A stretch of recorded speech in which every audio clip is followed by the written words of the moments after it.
ಮತ್ತು ಅವ್ರನ್ನ ಹೆಸರು ದುಡ್ಡು ಮಾಡೋದು ಒಂದೇ ನಮ್ಮಮ್ಮನ ಅಂತ ಹೇಳಿದ್ರು ಒಂದೇ ಅಲ್ವಾ ಸರ್. ನಾಯ್ಡು ಬರೀ ವೃದ್ಧಾಶ್ರಮ ಮಾತ್ರ ನಡೆಸ್ತಾನೆ ಅಂತ ಇಲ್ಲ ಸರ್. ನಿಮ್ಮ ವೃದ್ಧಾಶ್ರಮ ಮಾತ್ರ ಇಲ್ಲ ಸರ್, ನಂದು ನೀವು ಇದರಿಂದ ಹಣ ಮಾಡ್ತಿಲ್ಲ. ಆವಾಗ ಏನು ಮಾಡ್ಬಿಡ್ತಾರೆ, ಆ ವಿಡಿಯೋ ಮಾಡಿದಾಗ ಆ ತಾಯಿ ಅವ್ರ ಸೊಸೆ ಕೆಟ್ಟ ಬೈದು ಬಿಡ್ತಾರೆ, ಡೆಪಾರ್ಟ್ಮೆಂಟ್ ಕೇಸ್ ಆಗ್ತಾರೆ ನನ್ನ ಮೇಲೆ ಹೋಗಿ. ನಾಳೆ ಬೆಳಗ್ಗೆ ಕಿಡ್ನಿ ಕದ್ದಿ ಲಿವರ್ ಕದ್ದಿ ಅಂದ್ರೆ ನಾನು ಎಲ್ಲಿ ಹೋಗ್ಲಿ?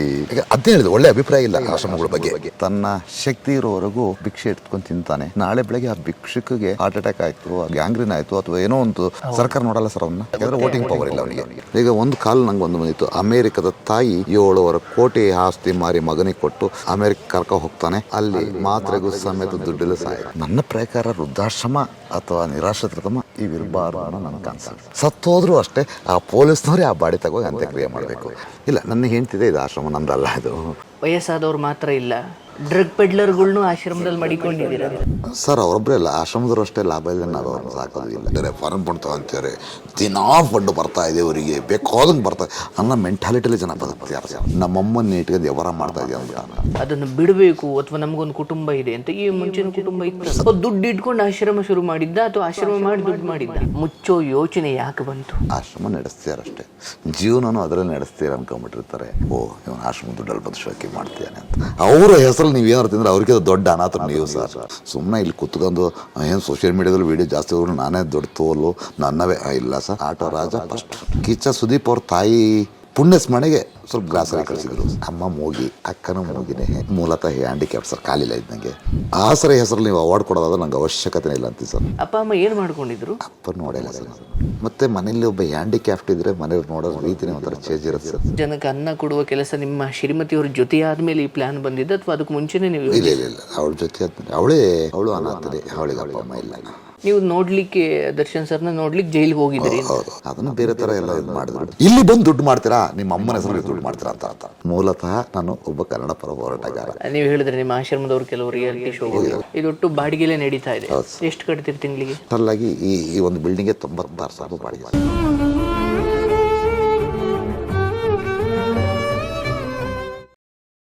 ಬಂಧುಗಳೇ ನಮಸ್ಕಾರ, ಮತ್ತೊಂದು ಹೊಸ ಸಂದರ್ಶನಕ್ಕೆ ಸ್ವಾಗತ. ಇವತ್ತು ನಾವಿರೋದು ಆಸರೆ ವೃದ್ಧಾಶ್ರಮದ ಬಳಿ. ನಿಮ್ಮ ಕಣ್ಣಿಗೆ ಕಾಣ್ತಾ ಇದೆಯಲ್ಲ, ಇದೇ ಆಸರೆಯ ವೃದ್ಧಾಶ್ರಮ.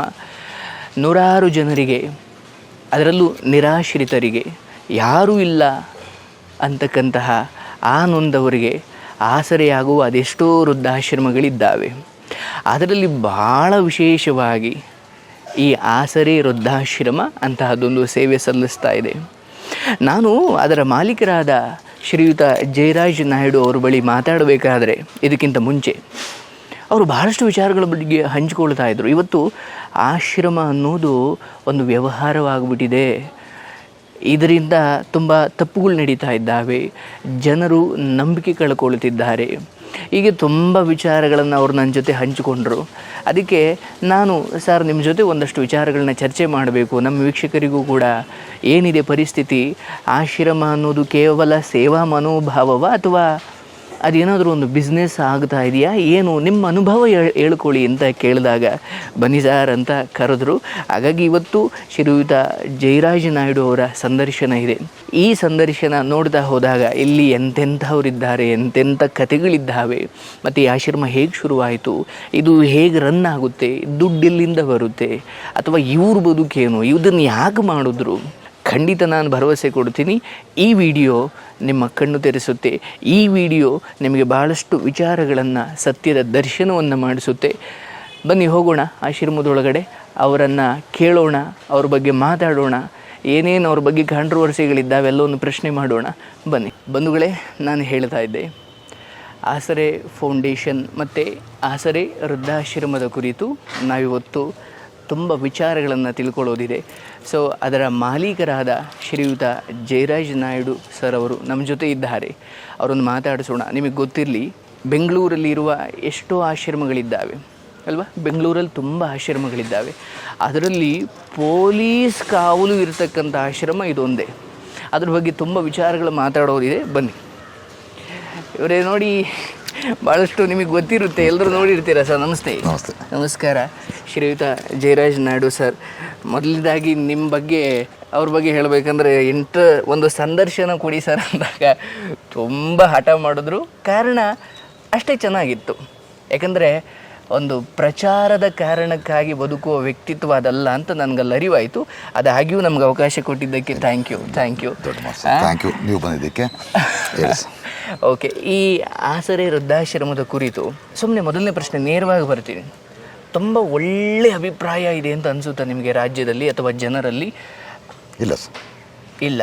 ನನ್ನ ಪ್ರಕಾರ ವೃದ್ಧಾಶ್ರಮ ಅಥವಾ ನಿರಾಶ್ರಿತಮ ಇವಿರಬಾರ್ದು ಅನ್ನೋ ನನ್ನ ಕಾನ್ಸೆಪ್ಟ್. ಇರಬಾರ್ದು. ಮತ್ತು ನೀವು ತೆರೆದಿದ್ದೀರಾ? ನಂದು ವೃದ್ಧಾಶ್ರಮ ಸರ್. ವೃದ್ಧಾಶ್ರಮ ಅಂತಂದರೆ ಇಲ್ಲಿದು ಪಾಲಿಸಿನೇ ಬೇರೆ ಇದೆ. ಯಾರು ನಿರ್ಗತಿಕರಾಗಿ ರೋಡಲ್ಲಿ ಬಿದ್ದಿರ್ತಾರೆ ಅಂಥವ್ರನ್ನ ಪೊಲೀಸ್ನವರು ಐಡೆಂಟಿಫಿಕೇಷನ್ ಮಾಡಿಕೊಂಡು ಕರ್ಕೊಂಡ್ಬಂದವ್ರಿಗೆ ಮಾತ್ರ ಅವಕಾಶ ಕೊಡ್ತೀವಿ ಸರ್. ಓ, ಅಂದರೆ ಯಾರೋ ಬಂದು ನಮ್ಮ ಅಪ್ಪನ ಸೇರಿಸ್ಕೊಳ್ಳಿ ಅಂದರೆ ನೀವು ಸೇರಿಸ್ಕೊಳ್ಳಿ? ಇಲ್ಲ, ಪೊಲೀಸ್ ಮುಖಾಂತರನೇ ಬರಬೇಕು. ಯಾಕೆ? ಅವನು ನಿಜವಾದ ನಿರ್ಗತಿಕ, ರೋಡಲ್ಲಿ ಬಿದ್ದಿರ್ತಾನೆ. ಹೇಗೆ ನನ್ನ ನೋಡಿ ಸರ್, ಒಬ್ಬ ಭಿಕ್ಷುಕ ತನ್ನ ಶಕ್ತಿ ಇರೋವರೆಗೂ ಭಿಕ್ಷೆ ಎತ್ಕೊಂಡು ತಿಂತಾನೆ. ನಾಳೆ ಬೆಳಗ್ಗೆ ಆ ಭಿಕ್ಷುಕಿಗೆ ಹಾರ್ಟ್ ಅಟ್ಯಾಕ್ ಆಯಿತು ಅಥವಾ ಸ್ಪೈನಲ್ ಕಾರ್ಡ್ ಆಯಿತು ಅಥವಾ ಗ್ಯಾಂಗ್ರೀನ್ ಆಯಿತು ಅಥವಾ ಏನೋ ಒಂದು ಆಯಿತು ಅಂದಾಗ ನೆಕ್ಸ್ಟ್ ಅವನೇನು? ಸರ್ಕಾರ ನೋಡಲ್ಲ ಸರ್ ಅವನ್ನ. ಬೀದಿಲಿ ಯಾರು ಗೊತ್ತೇ ಇರಲ್ಲ, ಯಾಕಂದರೆ ವೋಟಿಂಗ್ ಪವರ್ ಇಲ್ಲ ಅವನಿಗೆ. ಸರ್ಕಾರ ನೋಡಬೇಕು ಅಂದ್ರೆ ಇಂಥದ್ದು. ಹಾಗಾಗಿ ಅಂಥವ್ರಿಗೆ ಯಾಕೆ ಮಾಡಬಾರ್ದು ಅಂತ ಹುಟ್ಟಿದ್ದೇ ಇದು ಆಸರೆ. ಇಲ್ಲಿ ನಾವು ಯಾವುದೋ ಅನುಕಂಪಕ್ಕೂ ಜಾಗ ಇಲ್ಲ. ನಾನು ಯಾರೋ ಬಂದ್ಬಿಟ್ಟು ಸರ್ ನಮ್ಮ ಅಮ್ಮನ್ನ ಸಾಕಾಗ್ತಾ ಇಲ್ಲ ಅಂದರೆ ನಾನು ಕೊಡಲ್ಲ ಸರ್ ಜಾಗ. ಈಗ ನಾವು ಯಾರನ್ನ ಕರ್ಕೊಂಬರ್ತಾರೆ, ಹೊರದೇಶಕ್ಕೆ ಹೋಗ್ಬೇಕು ಸರ್, ನಾವು ನಮ್ಮ ಅಮ್ಮನ ನೋಡ್ಕೊಳ್ಳಿ, ನಾವು ತಿಂಗ್ಳಿಗೆ 1 ಲಕ್ಷ ಬೇಕಾದ್ರೆ ಕೊಡ್ತೀವಿ ಅಂತಾರೆ. ಅಂಥವ್ರನ್ನ ಕರ್ಕೊಂಡಿದ್ದೀರಾ ಯಾವಾಗ? ಇಲ್ಲ ಸರ್, ಅದಕ್ಕೆ ಅವಕಾಶನ ಕೊಡಲ್ಲ. ಒಟ್ಟಾರೆಯಾಗಿ ಆ ನಾಟಕಗಳಿಗೆ ಅವಕಾಶ ಇಲ್ಲ ಸರ್. ಮತ್ತೆ ಈಗ ನೀವೇ ಆಗಲಿ, ಈಗ ರೋಡಲ್ಲಿ ಬಿದ್ದಿದ್ದಾನೆ ಸರ್ ಅಂತ ಕರ್ಕೊಂಬಂದು ನಾನು ತಗೊಳಲ್ಲ ಸರ್. ನೀವು ಪೊಲೀಸ್ನಿಗೆ ಕರ್ಕೋಗಿ ಆ ಮೂಲಕ ಲೆಟ್ರ್ ಮಾಡ್ಕೊಂಬಂದ್ರೆ ಮಾತ್ರ ತಗೊಂತೀನಿ ಸರ್. ಯಾಕೆಂದರೆ ನಾಳೆ ಬೆಳಗ್ಗೆ ಅವನು ಯಾರೋ ಎಲ್ಲೋ ಕಳೆದೋದನೋ, ಅವ್ರ ಮಕ್ಕಳು ಎಷ್ಟು ಹುಡುಕ್ತಾರೋ ಅಥವಾ ಏನು, ಓಕೆ, ಅದು ನಿಮ್ಮ ಮೇಲೆ ಬರುತ್ತೆ. ಎಸ್, ಇಂಥದ್ದು ನಡೆದಿದೆ ಯಾವಾಗ? ಒಂದು ಯಾವುದಾದ್ರೂ ಹೇಳಿ. ಸರಿ ನೋಡಿ, ಆ ಅಧಿಕಾರಿ ಹೆಸರು ಬೇಡ, ಉನ್ನತ ಹುದ್ದೆ ಅಧಿಕಾರಿ ಅವರ ತಾಯಿ ಅವ್ರ ಸೊಸೆ ಜೊತೆ ಗಲಾಟೆ ಮಾಡ್ಕೊಂಡು ನಮ್ಮ ಆಶ್ರಮಕ್ಕೆ ಬಂದ್ಬಿಡ್ತಾರೆ. ಅವಾಗ 5 ವರ್ಷ 2019 ಅವ್ರ ತಾಯಿ. ಹೌದು, ಅವ್ರು ಬಂದು ಕೂತ್ಕೊಂಡು ಈ ನಾವು ಬಂದವ್ರನ್ನ ನಾವೇನಕ್ಕೆ ಅಂದರೆ ನಮ್ಮ ಪ್ರಚಾರಕ್ಕೋಸ್ಕರ ಲೈವ್ ಮಾಡಲ್ಲ, ಇವ್ರ ಕಡೆ ಯಾರಿಗೆ ಗೊತ್ತಿದ್ದರೆ, ಯಾಕೆಂದರೆ ವಯಸ್ಸಾದವ್ರಿಗೆ ಮರುವು ಇರುತ್ತೆ, ಆ ಕಾರಣಕ್ಕೆ ನಾವು ವೀಡಿಯೋ ಮಾಡ್ತೀವಿ, ಗೊತ್ತಾಗಲಿ ಅನ್ನೋ ಕಾರಣಕ್ಕೆ. ಆವಾಗ ಏನು ಮಾಡ್ಬಿಡ್ತಾರೆ, ಆ ವೀಡಿಯೋ ಮಾಡಿದಾಗ ಆ ತಾಯಿ ಅವ್ರ ಸೊಸೆ ಕೆಟ್ಟ ಬೈದ್ಬಿಡ್ತಾರೆ. ಡೆಪಾರ್ಮೇಷನ್ ಕೇಸ್ ಆಗ್ತಾರೆ ನನ್ನ ಮೇಲೆ ಹೋಗಿ. ಓಹೋ, ಆ ವಿಡಿಯೋದಲ್ಲಿ ಆ ತಾಯಿ ಬೈದಿದ್ದಕ್ಕೆ ಅದಿನ್ನೂ ಕೇಸ್ ನಡೀತಾ ಇದೆ. ಪೊಲೀಸ್ ಮೂಲಕ ತಂದಿರಲ್ಲ ಅವ್ರನ್ನ? ಅವಾಗಿರಲಿಲ್ಲ, ಅದಾದ್ಮೇಲೆ ಬುದ್ಧಿ ಕಲಿತು ಈಗೇನಂದರೆ ಯಾರೇ ಕರ್ಕೊಂಬಂದ್ರೂ ಪೊಲೀಸ್ ಥ್ರೂ ಬರಬೇಕು. ಸತ್ತೋದ್ರೂ ಅಷ್ಟೇ ಆ ಪೊಲೀಸ್ನವರೇ ಆ ಬಾಡಿ ತಗೋಗಿ ಅಂತ್ಯಕ್ರಿಯೆ ಮಾಡಬೇಕು. ಅವ್ರು ಅಂತ್ಯಕ್ರಿಯೆ ಮಾಡೋಕ್ಕಾಗಲ್ಲ ಅಂದಾಗ ಪೋಸ್ಟ್ ಮಾರ್ಟಮ್ ಕಂಪಲ್ಸರಿ ಮಾಡಿಸ್ತೀವಿ ಸರ್ ನಾವು. ಓಕೆ, ಯಾಕೆ ಅಂದರೆ ನಾಳೆ ಬೆಳಗ್ಗೆ ಕಿಡ್ನಿ ಕದ್ದಿ ಲಿವರ್ ಕದ್ದಿ ಅಂದರೆ ನಾನು ಎಲ್ಲಿಗೆ ಹೋಗಲಿ? ಈಗ ಅದೇ ಹೇಳಿದೆ, ಒಳ್ಳೆ ಅಭಿಪ್ರಾಯ ಇಲ್ಲ ಆಶ್ರಮಗಳ ಬಗ್ಗೆ, ಜನರಲ್ಲಿ ಒಳ್ಳೆ ಅಭಿಪ್ರಾಯ ಇಲ್ಲ ಸರ್. ಹಾಗಾಗಿ ಮುನ್ನೆಚ್ಚರಿಕೆ ಕ್ರಮವಾಗಿ ನಾನೇನು ಮಾಡ್ತೀನಿ, ಪ್ರತಿಯೊಂದನ್ನು ಆನ್ ರೆಕಾರ್ಡ್ ಮಾಡಿಸ್ತೀನಿ ಎಲ್ಲ. ಇವತ್ತಿಗೆ 14 ವರ್ಷ ಆಗುತ್ತೆ ಸರ್ ನಮ್ಮದು. ಇದುವರೆಗೂ ಒಂದು ಆ ಥರದ್ದು ಯಾವುದೇ ಅಲಿಗೇಷನ್ ಇಲ್ಲ. ಆಸರೆ ವೃದ್ಧಾಶ್ರಮ 14 ವರ್ಷ. ಹೌದು. ಇಂಡಿಯಾದಲ್ಲಿ ಪ್ರಪ್ರಥಮ ಬಾರಿ ISO ಸರ್ಟಿಫೈಡ್ ಬರತಕ್ಕಂಥ ಏಕೈಕ ಸಂಸ್ಥೆ ಇಂಡಿಯಾದಲ್ಲೇ. ನೋಡಿ, ಈಗ ನೀವು ಗಮನಿಸಬೇಕು, ಇದನ್ನು ಬಹಳ ಸೂಕ್ಷ್ಮ. ಯಾಕಂದರೆ ಎಲ್ಲರೂ ಒಂದು ವೃದ್ಧಾಶ್ರಮ ತೆಗಿಬೇಕು ಅನ್ನೋ ಯೋಚನೆ ಬರುವುದು ಹೌದು, ಬಟ್ ಅದಕ್ಕೊಂದು ಟೆಕ್ನಿಕಲ್ ಮಾರ್ಗ ಇದೆ. ಸೊ ನೀವು ಹೇಳ್ದಂಗೆ ISO ಸರ್ಟಿಫಿಕೇಟ್ ಇರೋದು ಅಂದರೆ ಭಾರತದಲ್ಲಿ ಮೊದಲು. ಓಲ್ಡ್ ಏಜ್ ಹೋಮ್ಗಳಿಗೆ ಅಥವಾ ಆ ಫೌಂಡೇಶನ್ಗಳಿಗೆ ಅಥವಾ ಟ್ರಸ್ಟ್ಗಳಿಗೆ NGOಗಳಿಗೆ ಕೊಡಲ್ಲ. ಈಗ ಅಲ್ಲಿಗೆ ಬರ್ತೀನಿ, ಕರ್ನಾಟಕದಲ್ಲಿರೋ ಈ ವೃದ್ಧಾಶ್ರಮ ಅಂತ ಏನಿದ್ದಾವೆ ಎಲ್ಲವಕ್ಕೂ ಇದೆಯಾ ಸರ್? ಈಗ ಸರ್ ಜನಕ್ಕೆ ನಮ್ಮ ಜನ ನೋಡೋರು ಅನುಕಂಪ, ಪಾಪ ಒಳ್ಳೆ ಯಾರೋ ಕರ್ಕೊಂಬಂದು ಸಾಕ್ತಿದ್ದಾರೆ ಅನ್ನೋ ಒಂದು ಕಾರಣ ಇಟ್ಟು. ಆದರೆ ಕಾನೂನುಬದ್ಧವಾಗಿ ಆಶ್ರಮ ಕಟ್ಟಬೇಕು ಅಂದರೆ ಹತ್ತತ್ರ 7-8 ಡಿಪಾರ್ಟ್ಮೆಂಟದ್ದು ಪರ್ಮಿಷನ್ ತರಬೇಕಾಗುತ್ತೆ ಸರ್ ನಾವು. 7-8 ಡಿಪಾರ್ಟ್ಮೆಂಟ್? ಹೌದು, ಸಮಾಜ ಕಲ್ಯಾಣ ಇಲಾಖೆ ಹೊರತು ಅದು ಅಕ್ರಮ ಅನ್ಸ್ಕೊಳ್ಳುತ್ತಾ? ಅದು ಹೆಚ್ಚು ಕಡಿಮೆ ಅದೇ ಅಕ್ರಮ ಅನ್ನೋದಕ್ಕಿಂತ ಅನಧಿಕೃತ ಅಂತ ಕರಿಬೋದು. ಓಕೆ, ಅನಧಿಕೃತ ಅಂತ ಕರಿಬೋದು. ಅಂದರೆ ಏನಂದರೆ ಒಂದು ಅನುಕಂಪದ ಆಧಾರದಲ್ಲಿ ಓಡ್ತೀವಿ ಅಷ್ಟೇ ಬಿಟ್ಟರೆ, ಬಟ್ ಕಾನೂನುಬದ್ಧವಾಗಿ ಅಂತಂದಾಗ ಈ ಥರ ಎಲ್ಲ ಬೇಕೇ ಬೇಕು. 7-8 ಮಹಿಳಾ ಮಕ್ಕಳ ಕಲ್ಯಾಣ ಇಲಾಖೆ, ಸಮಾಜ ಕಲ್ಯಾಣ ಇಲಾಖೆ, ಅಂಗವಿಕಲ ಕಲ್ಯಾಣ ಅಧಿಕಾರಿಗಳು, CWC, ಈ ಥರ ಭಾಳ ಇದಾವೆ ಸರ್. ಅದನ್ನು ಕೈ ಹಾಕಿದರೆ ಮಾಡಿಸೋಕ್ಕೂ ಆಗಲ್ಲ. ಯಾಕಂದರೆ ಅವ್ನು ಹಿನ್ನೆಲೆ ಬೇಕು, ಅವ್ನ ಸೋರ್ಸ್ ಆಫ್ ಇನ್ಕಮ್ ಏನಿದೆ ಅಂತ ಕೇಳ್ತಾರೆ. ಅವನ ಮೇಲೆ ಕ್ರಿಮಿನಲ್ ಬ್ಯಾಕ್ಗ್ರೌಂಡ್ ಇರಬಾರ್ದು. ಯಾಕೆಂದರೆ ಈಗ ಒಬ್ಬ ಕಳ್ಳನೇ ಇವ್ರನ್ನ ಕರ್ಕೊಂಬಂದು ಇಟ್ಕೊಂಡು ಇವ್ರ ಮೂಲಕ ದುಡ್ಡು ಮಾಡೋದ್ರೆ ಏನು ಗ್ಯಾರಂಟಿ? ಅಂದರೆ ಆತನ ವ್ಯಕ್ತಿತ್ವ ಕೂಡ ಶುದ್ಧವಾಗಿರಬೇಕು ಸರ್. ನನ್ನ ಪಾಲಿಸಿ ಏನು ಗೊತ್ತಾ ಸರ್, ಎಷ್ಟೋ ಜನಕ್ಕೆ ಗೊತ್ತಿಲ್ಲ, ನಾಯ್ಡು ಬರೀ ವೃದ್ಧಾಶ್ರಮ ಮಾತ್ರ ನಡೆಸ್ತಾನೆ ಅಂತ.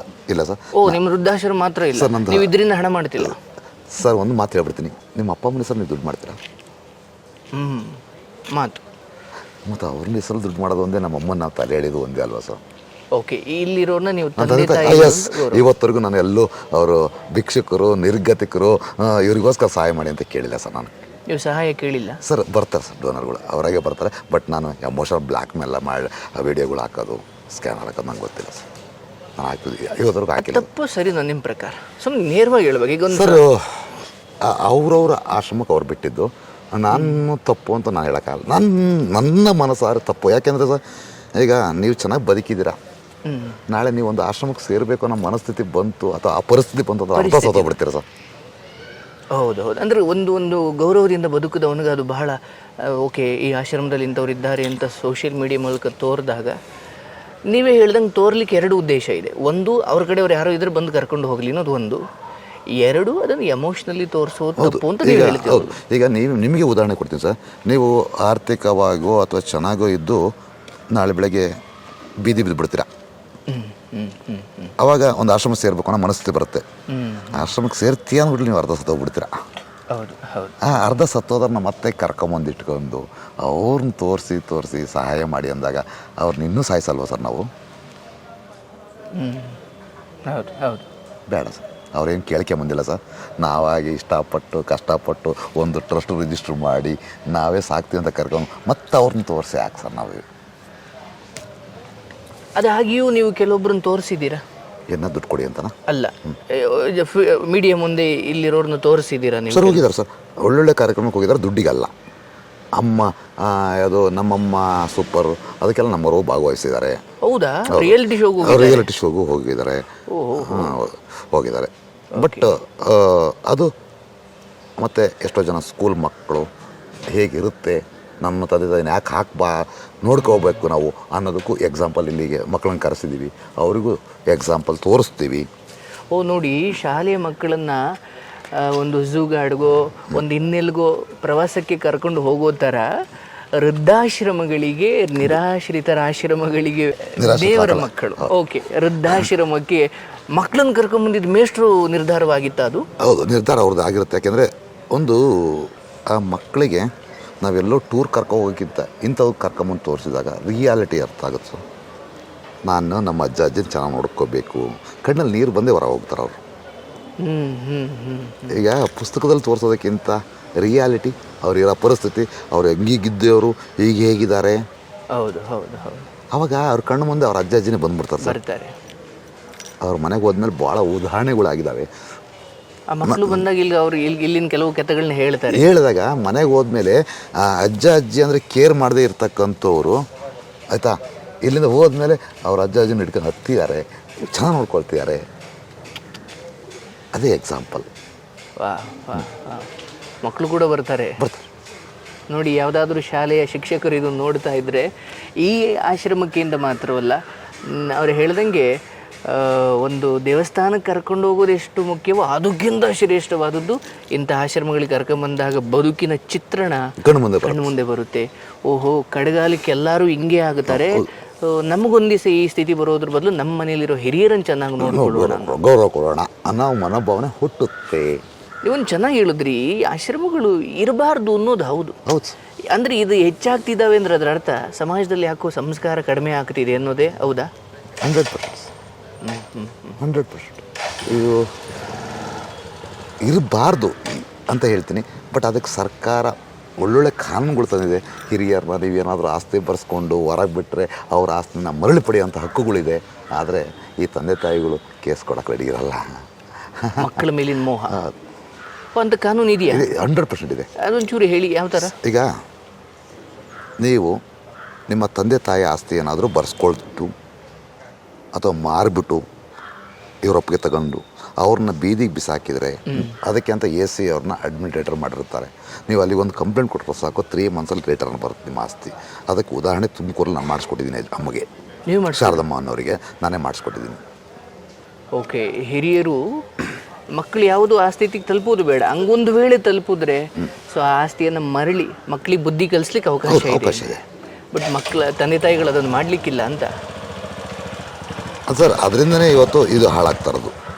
ಓಕೆ, ಈಗ ಒಂದು ಕಾಲು ನಂಗೆ ಒಂದು ಬಂದಿತ್ತು, ಅಮೇರಿಕದ ತಾಯಿ 7.5 ಕೋಟಿ ಆಸ್ತಿ ಮಾರಿ ಮಗನಿಗೆ ಕೊಟ್ಟು ಅಮೇರಿಕ ಕರ್ಕೊ ಹೋಗ್ತಾನೆ, ಅಲ್ಲಿ ಮಾತ್ರೆಗೂ ಸಮೇತ ದುಡ್ಡಿಲ್ಲ ಸಾಯಿ ಮರಳಾಡುತ್ತೆ ಆ ತಾಯಿ ಅಂಥವ್ರಿಗೆ ಕೊನೆಗಾಲಕ್ಕೆ. ಬಟ್ ಆ ಅಮ್ಮನ ಇಲ್ಲಿ ಕರ್ಸೋಕ್ಕಾಗಲ್ಲ, ಯಾಕೆಂದರೆ ಆ ಅಮ್ಮ ಅಲ್ಲಿಯ ಪ್ರಜೆ ಆಗಿರ್ತಾರೆ. ಆದ್ರಲ್ಲ ಕೊನೆಗೆ ಬ್ರಾಹ್ಮಣ ಮಹಾಸಭಾದವರೆಲ್ಲ ಸೇರಿಕೊಂಡು ಆ ತಾಯಿಗೊಂದು ದಾರಿ ಮಾಡಿಕೊಡ್ತಾರೆ. ಈಗ ನಾನು ಅಲ್ಲಿ ಮಾತಾಡಬೇಕಾದ್ರೆ ನೀವು ಹೇಳಿದ್ರಿ ನಾನು ಆಶ್ರಮ ಮುಚ್ಚುತ್ತೀನಿ ಅಂತ ಹೇಳಿದ್ರಿ, ಏನಾದ್ರ ಹಿನ್ನೆಲೆ ಏನು? ಅಥವಾ ಸರ್ ಮುಚ್ಚುತ್ತೀನಿ ಅಂತಂದರೆ ಆ ಥರದ ಅವಮಾನಗಳು. ಈಗ ಮಕ್ಕಳು ಹೆಂಡ್ತಿದಿರು ಅಥವಾ ಹೆಂಡ್ತಿ ಇವರೆಲ್ಲ ಕೇಳ್ತಾರೆ ಅಂತ? ಇಲ್ಲ, ನನ್ನ ಹೆಂಡ್ತಿದೆ, ಇದು ಆಶ್ರಮ ನಂದಲ್ಲ, ಇದು ಒನ್ ಆಫ್ ದಿ ಫೌಂಡರ್ ಅವರೇ, ನಾನಲ್ಲ. ಮಂಜುಳಾ ಜಯರಾಜ್ ನಾಯ್ಡು ನನ್ನ ಹೆಂಡ್ತಿ ಅನಾಥೆ. ಜಯರಾಜ್ ಸರ್ ಎಷ್ಟೊತ್ತು ವಿಚಾರಗಳು ಮಾತಾಡ್ದೋ. ಈಗ ನೀವು ಹೇಳ್ತಾ ಇದ್ರೆ ಆಶ್ರಮ ಮುಚ್ಚೋ ಹಂತಕ್ಕೆ ನಾನು ಯೋಚನೆ ಮಾಡ್ತಾ ಇದ್ದೀನಿ ಅಂತ. ಹಾಗೆ ನೋಡಿದ್ರೆ ಎಷ್ಟು ಆಶ್ರಮಗಳಿಗೆ ನೀವು ಸ್ಫೂರ್ತಿಯಾಗಿದ್ದೀರಿ. ಮುಚ್ಚೋ ಯೋಚನೆ ಯಾಕೆ ಬಂತು? ಅದೇ ಆಗಲೇ ಹೇಳಿದೆ, ಅವಮಾನಗಳು, ಅನುಮಾನಗಳು, ಜನರು ನೋಡೋ ರೀತಿ. ಎಷ್ಟೋ ಜನಕ್ಕೆ ಅವ್ರ ಹಿನ್ನೆಲೆ ಗೊತ್ತಿರಲ್ಲ, ಆಶ್ರಮ ನಡೆಸ್ತೀರಷ್ಟೇ, ಜೀವನನೂ ಅದರಲ್ಲಿ ನಡೆಸ್ತೀರ ಅಂದ್ಕೊಂಬಿಟ್ಟಿರ್ತಾರೆ. ಅವಾಗ ಏನಾಗುತ್ತೆ, ನಾವೆಲ್ಲ ಒಂದು ಕಡೆ ಫಂಕ್ಷನ್ಗೆ ಹೋಗಬೇಕು ಅಥವಾ ಒಂದು ಫ್ಯಾಮಿಲಿ ಜೊತೆಗೆ ಒಂದು ಗೆಟ್ ಟುಗೆದರ್ ಹೋಗಬೇಕು ಅಥವಾ ಒಂದು ಹೋಟ್ಲಿಗೆ ಹೋಗಬೇಕು, ಊಟ ಮಾಡಬೇಕು ಅಂದಾಗ ಅವ್ರು ನೋಡೋ ರೀತಿನ ಒಂಥರ ಚೇಂಜ್ ಇರುತ್ತೆ. ಇವನು ಆಶ್ರಮ ದುಡ್ಡಲ್ಲಿ ಬಂದು ಶೋಕಿ ಮಾಡ್ತೀಯಾನೆ ಅಂತ. ನೀವು ಆಶ್ರಮ ಮಾಡಿರೋದು ವ್ಯವಹಾರ ದುಡ್ಡು ಮಾಡಲಿಕ್ಕೆ ಅನ್ನೋದು ಜನರ ಕಲ್ಪನೆ. ಯಾಕಂಗೆ ಬಂತು? ನಾವೇನು ಮಾಡ್ತೀವಿ ಅಂದರೆ ಸೋಷಿಯಲ್ ಮೀಡಿಯಾದಲ್ಲಿ ಪಬ್ಲಿಕ್ ಆಗಿರೋದೇ ಆಶ್ರಮದಿಂದ ಅಲ್ವಾ. ಓಕೆ, ಅದೇ ನೀವು ಗುರುತಿಸ್ಕೊಂಡಿರೋದೇ ಆಶ್ರಮದ ಕಾರಣಕ್ಕೆ ಅನ್ನೋ ಕಾರಣಕ್ಕೆ ಅದನ್ನೇ ಫೈಂಡ್ ಔಟ್ ಮಾಡ್ತಾರೆ. ಅದರ ಬಗ್ಗೆ ಬೇರೆ ಥರದ್ದು ಯಾವುದೂ ಥಿಂಕ್ ಮಾಡಲ್ಲ. 14 ವರ್ಷ ನಡೆಸ್ಕೊಂಡು ಬಂದಿದ್ದೀರಿ, ಅಲ್ಲಿಂದಲೂ ಕೂಡ ನೀವು ಈ ಮಾತುಗಳನ್ನೆಲ್ಲ ಕೇಳಿರ್ತೀರಿ. ಈಗ ಅದನ್ನು ಬಿಡಬೇಕು ಅಥವಾ ನಮಗೊಂದು ಕುಟುಂಬ ಇದೆ ಅಂತ, ಈ ಮುಂಚಿನ ಕುಟುಂಬ ಇತ್ತು ಸರ್. ಈಗ ಏನಾಗುತ್ತೆ ಅಂದರೆ ನನ್ನ ಪ್ರಕಾರ ಇನ್ನು ಭಾಳ ದಿನ ಈ ಆಶ್ರಮಗಳು ಇರಲ್ಲ ಸರ್. ಯಾವುದೇ ಆಶ್ರಮಗಳು ಇರಲ್ಲ ಅಂದ್ರೆ ಫ್ರೀ ಆಫ್ ಕಾಸ್ಟ್. ಯಾಕೆಂದರೆ ಅವುಗಳ ಮೇಲೆ ಆಲ್ರೆಡಿ ಬೇರೆ ಬೇರೆ ಥರ ಕಣ್ಣುಗಳು, ಇವು ಏನು ಈ ಅನುಮಾನಗಳು. ಇವರೇನೋ ಭಾರಿ ದುಡ್ಡು ಮಾಡ್ತಾರೆ, ಫಾರನ್ ಫಂಡ್ ತಗೊಂತಾರೆ, ದಿನಾ ಫಂಡ್ ಬರ್ತಾ ಇದೆ ಅವರಿಗೆ ಬೇಕಾದಂಗೆ ಬರ್ತಾ ಅನ್ನೋ ಮೆಂಟಾಲಿಟಿಲಿ ಜನ ಬದುಕ್ತಾರೆ ಸರ್. ನಿಮಗೆ ಹೊರದೇಶದಿಂದ ಹಣ ಬರ್ತಾ ಇದೆ ಸರ್? ಬರೋಂಗಿಲ್ಲ ಯಾರಿಗೂ. FCRA ಅಂತ ಕರಿತೀವಿ ಅದನ್ನ.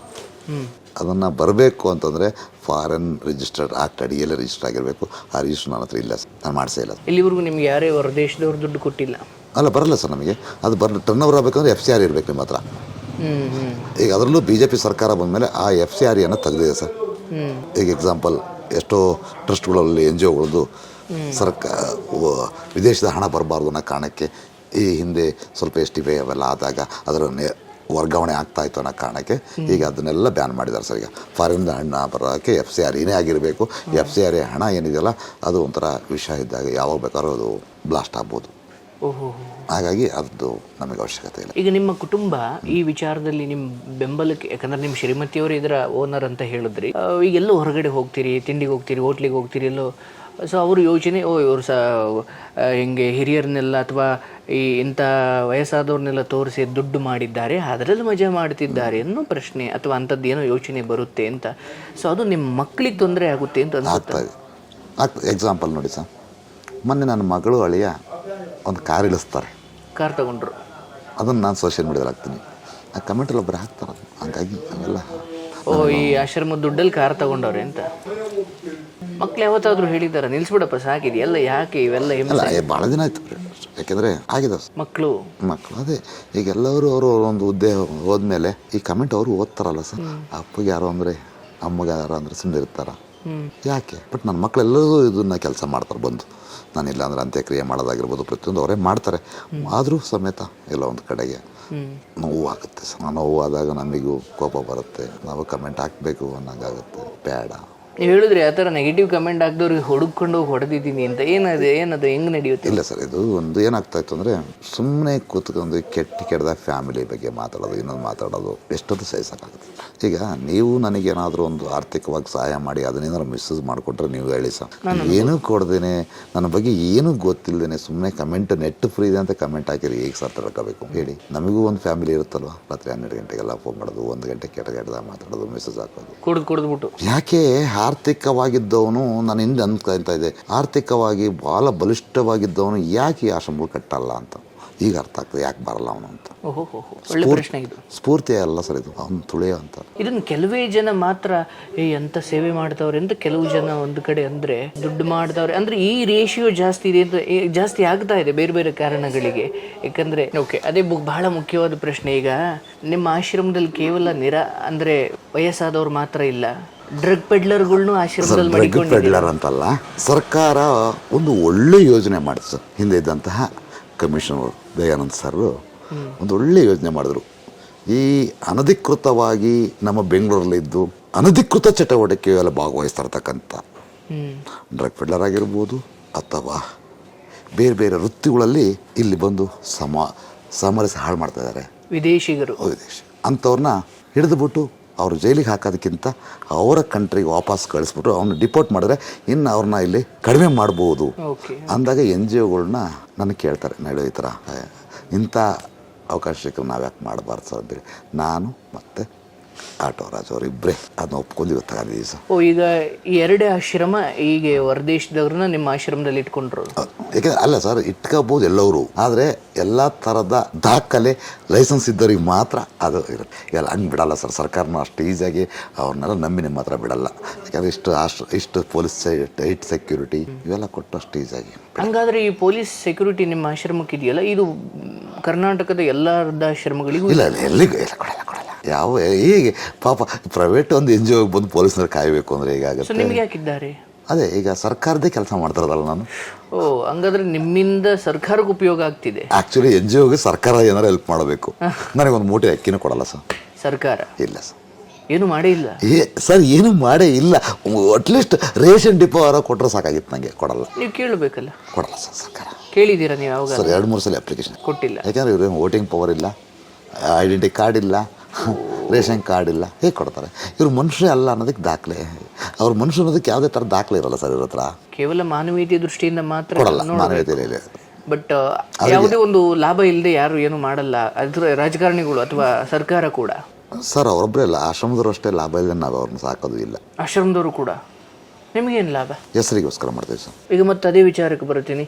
ಆಶ್ರಮ ಮಾಡ್ತಿರೋ ಇವತ್ತಿನ ನಿಮ್ಮ ಸಮಕಾಲೀನವರು ಎಲ್ಲರೂ ಇದ್ದಾರಲ್ಲ, ಅವರನ್ನು ಸೇವಾ ವೃತ್ತಿಯಿಂದ ಮಾಡ್ತಿದ್ದೀರಾ ಅಂತ ನಾನು ಅಂದ್ಕೊಳ್ತೀನಿ. ಬಟ್ ನಿಮ್ಮ ಹೃದಯದಲ್ಲಿ ಏನಿದೆ ಅದ್ರ ಬಗ್ಗೆ? ಹೆಸರು ಕೀರ್ತಿಗೋಸ್ಕರನೇ ಹೆಚ್ಚಾಗ್ತಿದೆ ಇವೆಲ್ಲ ಅಂತ ಅನ್ಸುತ್ತಾ ನಿಮಗೆ? ಸರ್ ಈಗ ನಾನು ಒಂದು 3-4 ವರ್ಷ ಆಯಿತು ನನ್ನ ಫೇಸನ್ನು ನಾನು ಎಲ್ಲೂ ತೋರಿಸ್ತಾ ಇಲ್ಲ ವಿಡಿಯೋಗಳಲ್ಲಿ.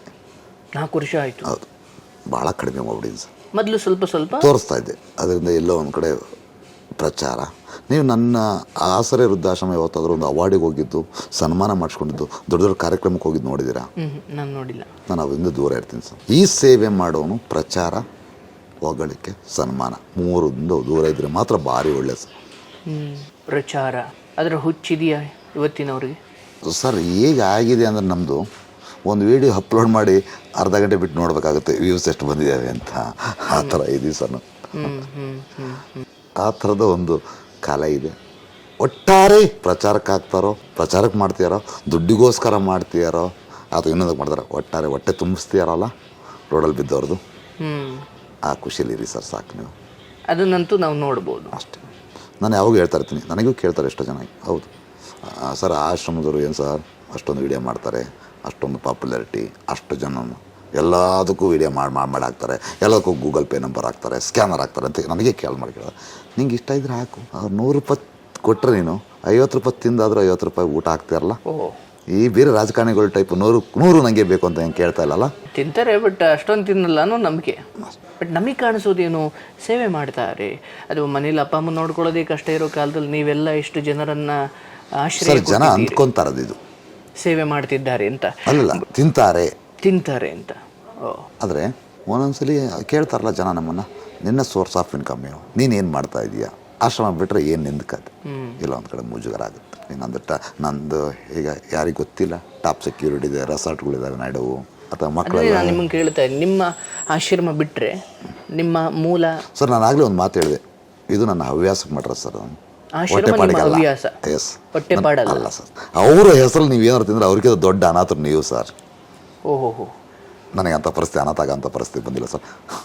ಓಕೆ, ಅವ್ರ ಹೆಸರಲ್ಲಿ ನಾವೇ 1 ರೂಪಾಯಿ ಮುಟ್ಟಿದ್ರು ಅವ್ರನ್ನ ನೋಡಿ ಜನ ಅಯ್ಯೋ ಅಂತ ತಂದು ಕೊಡ್ತಾರೆ. ಅವ್ರದ್ರಲ್ಲಿ ನೀವು 1 ಭಾಗ ಯೂಸ್ ಮಾಡಿದ್ರು ಅವ್ರಿಗಿಂತ ದೊಡ್ಡ ಭಿಕಾರಿಗಳು ನಾವು ಸರ್. ನನ್ನ ಮೂಲತಃ ಟಾಪ್ ಸೆಕ್ಯೂರಿಟಿ ಸರ್ವಿಸ್ ಅಂತ ಒಂದಿದೆ ಸರ್. ನಿಮ್ಮದು company own sir. Top security services. ನಾನೇ ಅದರ ಏನದ್ರ ಕೆಲಸ ಏನು? ಸೆಕ್ಯೂರಿಟಿ ಈ ದೊಡ್ಡ ದೊಡ್ಡ ಕಂಪ್ನಿಗಳಿಗೆ MNC ಕಂಪ್ನಿಗಳಿಗೆ ಸೆಕ್ಯೂರಿಟಿ ಪ್ರೊವೈಡ್ ಮಾಡೋಂಥದ್ದು, ಲೇಬರ್ ಕಾಂಟ್ರಾಕ್ಟ್ ಕೊಡೋಂಥದ್ದು. ಇದು ನಿಮ್ಮ ಎಷ್ಟು ವರ್ಷದ ಹಿಂದಿನ? 20 ವರ್ಷ ಆಯಿತು ಈ ಕಂಪ್ನಿ ಸ್ಥಾಪನೆ ಮಾಡಿ 20 ವರ್ಷ. ಹೌದು. ಓ, ನಿಮ್ಮ ಆದಾಯ ಅದೇ ಆಗಿದೆ? ಅದಿದೆ. ಓ, ದುಡ್ಡು ಇಟ್ಕೊಂಡು ಆಶ್ರಮ ಶುರು ಮಾಡಿದ್ದ ಅಥವಾ ಆಶ್ರಮ ಮಾಡಿ ದುಡ್ಡು ಮಾಡಿದ್ದ? ನಿಮ್ಮ ವಿವೇಚನೆ ಬಿಟ್ಟಿದ್ದು. ಹಿಂದೆ ಒಂದ್ಸಲಿ ಗೂಗಲ್ ಸರ್ಚ್ ಮಾಡಿದ್ರೆ ಹಿಂದೆ ನಾಯ್ಡು ಮೈ ತುಂಬ ಬಂಗಾರ ಎಷ್ಟು ಹಾಕೋತಾ ಇದೆ, ಈಗ ಯಾಕೆ ಹಾಕ್ಕೊಳ್ತಾ ಇಲ್ಲ ಅನ್ನೋದು. ಯಾಕಂದ್ರೆ ಈ ನಮ್ಮ ಚರ್ಚೆಯಲ್ಲಿ ಬಹಳ ಹಿಂದೆ ನೀವು ಚರ್ಚೆ ಮಾಡೋ ಸಮಯದಲ್ಲಿ ಇದೊಂದು ಮಾತು ಬಂತು, ದುಡ್ಡು ಇಟ್ಕೊಂಡು ಬಂದು ಆಶ್ರಮ ಮಾಡು ಸೇವೆ ಅಂತ ಆಗುತ್ತೆ, ಆಶ್ರಮ ಮಾಡಿ ನೀನು ದುಡ್ಡು ಮಾಡ್ಲಿಕ್ಕೆ ಹೋದ್ರೆ ಅದು ಯಾವ ಸೇವೆ ಅಂತ ನೀವು ಹೇಳ್ತಾ ಇದ್ರಿ. ಇವತ್ತಿಗೆ ಪರಿಸ್ಥಿತಿ ಹೆಂಗಿದೆ ಯಾಕೋ ಅಂತ ಅನ್ಸುತ್ತಾ ನಿಮಗೆ? ಸರ್ 50-50 ಇದೆ. 50-50. ನಾನು ಸೋಷಿಯಲ್ ಮೀಡಿಯಾ ಅನ್ನೋದನ್ನ ಯೂಸ್ ಮಾಡ್ತಾ ಇರಲಿಲ್ಲ. ಈಗ ಒಂದು 5-6 ವರ್ಷದಿಂದ ಮಾತ್ರ ಮಾಡಿರೋದು. ಅದಕ್ಕಿಂತ ಮುಂಚೆ ಎಲೆ ಮರೆ ಕಾಯಿ ಥರನೇ ಇತ್ತು ಸರ್ ಇದು. ಅದೇ ಹೇಳ್ತಾ ಇದ್ರಿ, ಸೋಷಿಯಲ್ ಮೀಡಿಯಾ ಕುರಿತಾಗಿ ಹೇಳ್ತಾ ಇದ್ರಿ. ಈಗ ಸೋಷಿಯಲ್ ಮೀಡಿಯಾ ಟಿಕ್-ಟಾಕ್ ಬ್ಯಾನ್ ಆದಂಗೆ ಇದು ಯಾವ ಬ್ಯಾನ್ ಆಗುತ್ತೋ ಗೊತ್ತಿಲ್ಲಲ್ಲ. ಹಂಗಾರೆ ಅಲ್ಲಿವರೆಗೂ ಮಾತ್ರ ಲೈಫ್ ಇದಕ್ಕೆ. ಇವತ್ತು ದಾನಿಗಳು ಅಷ್ಟೇ ಸರ್, ಪ್ರಚಾರಕ್ಕೋ ಅಥವಾ ಇನ್ನೊಂದಕ್ಕೋ ತಂದು ಕೊಡ್ತಾರೆ ಸರ್. ಅದೇ ಪ್ರಚಾರ ಇಲ್ಲ ಅಂದರೆ ಅವರು ಕೊಡಲ್ಲ ಸರ್ ನಿಮಗೆ. ದಾನವೂ ಹಾಗೆ. ಹೌದು ಸರ್, ನಿಜವಾಗ್ಲೂ ಎಷ್ಟೋ ಜನ ವಿಡಿಯೋ ಮಾಡಿ ಹಾಕ್ತಾರೆ ಅಂತ ಊಟ ಕೊಡಕ್ಕೆ ಬರ್ತಾರೆ ಸರ್. ಅದರಲ್ಲೂ ಇವ್ರ ಆಶ್ರಮಕ್ಕೆ ಹೋದ್ರೆ ಇಷ್ಟು ವ್ಯೂಸ್ ಬರುತ್ತೆ, ಇವ್ರ ಆಶ್ರಮಕ್ಕೆ ಹೋದ್ರೆ ಇಷ್ಟು ವ್ಯೂಸ್ ಬರುತ್ತೆ ಅಂತ ಅವ್ರು ಅನಲೈಸ್ ಮಾಡೇ ಬಂದು ಕೊಡೋ ಸರ್. ಅಷ್ಟು ಈಜಾಗಿ ಬರ್ತಾಯಿಲ್ಲ ಯಾರು. ನಿಮ್ಮ ಪೇಜ್ ಫಾಲೋವರ್ಸ್ ನೋಡಿಯೂ ಕೂಡ ಬರ್ತಾರೆ. ಹೌದು. ಬಟ್ ಅಲ್ಟಿಮೇಟ್ಲಿ ನಾವೇನು ತಗೊಳ್ಬೇಕಂದ್ರೆ ಹೆಂಗೋ ಬರ್ತಾರಲ್ಲ ಅಂತ ಅಷ್ಟೇ, ಅದನ್ನ ಖುಷಿ ಪಡಿ ಸರ್. ನಾನು ಈಗಲೂ ಹೇಳೋದಷ್ಟೇ ಸರ್, ಆ ಸರಿಗೆ ಅಂತ ಅಲ್ಲ ಸರ್, ನೀವೆಲ್ಲೇ ಹೋಗಿ ಹುಡುಕಿ ವೃದ್ಧಾಶ್ರಮಗಳು ಅಂದ್ಬಿಟ್ಲೆ ನೀವು ಬ್ಲೈಂಡಾಗಿ ನಂಬೇಡಿ, ಅದು ಫ್ರೀ ಆಫ್ ಕಾಸ್ಟ್ ಅಂತ ಅಲ್ಲ. ಇವತ್ತು ವೃದ್ಧಾಶ್ರಮ ಅಂತ ಹಾಕಿದಿರತಕ್ಕಂಥದ್ದು ಎಲ್ಲವೂ ಕಮರ್ಷಿಯಲ್ ಓಲ್ಡೇಜ್ ಹೋಮೇ ಆಗಿದ್ದಾವೆ. ದುಡ್ಡು ಕೊಟ್ಟರೆ ಮಾತ್ರ ನೋಡ್ಕೊಳ್ಳೋಂಥವು ಗಲ್ಲಿ ಒಂದಿದ್ದಾವೆ. ದುಡ್ಡು ಕೊಟ್ಟರೆ ನೋಡಿ. ಹೌದು, ನೀವು ಒಂದ್ಸಲಿ is a old age home in Laggere ಅಂತ ಹೊಡೆದ್ರೆ 20 ಸಿಗ್ತಾವೆ ಸರ್ ಇಲ್ಲೇ. ಅದನ್ನು ನಾವು ಬ್ಲೈಂಡಾಗಿ ಹೋಗಿ ನಂಬಿ ಕೊಡೋದು ಬೇಡ. ನಿಮ್ಮ ಮನೆ ಹತ್ರ ಹೋಗಿ ಫೋನ್ ಮಾಡಿ ಹಾಕ್ತಾರೆ, ಹಾಕ್ಬೇಡಿ, ಬನ್ನಿ ಒಂದ್ಸಲಿ ನೋಡಿ, ಅಲ್ಲೋಗಿ ಕೊಡಿ, ಅದು ಫ್ರೀ ಆಫ್ ಕಾಸ್ಟಾ ಏನು ಅದು ನೋಡ್ಕೊಡಿ. ಮನೆ ಹತ್ರ ಗಾಡಿ ತಗೊಂಬರೋರು ಫೇಕ್, ಯಾವುದೇ ಆಶ್ರಮದವ್ರು ಹತ್ರ ಬರಲ್ಲ. ಬಟ್ಟೆ ಕುಡಿ ಅವೆಲ್ಲ ಫೇಕ್ ಸರ್, ಅದು ಯಾವ ಆಶ್ರಮದವರು ಬರಲ್ಲ. ಹೌದು, ನಿಮ್ಮ ಆಶ್ರಮದವ್ರು ಹಂಗೆ ಹೋಗಲ್ಲ ಸರ್, ಯಾವ ಆಶ್ರಮದವರು ಹೋಗಲ್ಲ. ಒರಿಜಿನಲ್ ಇದ್ರೆ ಹೌದು.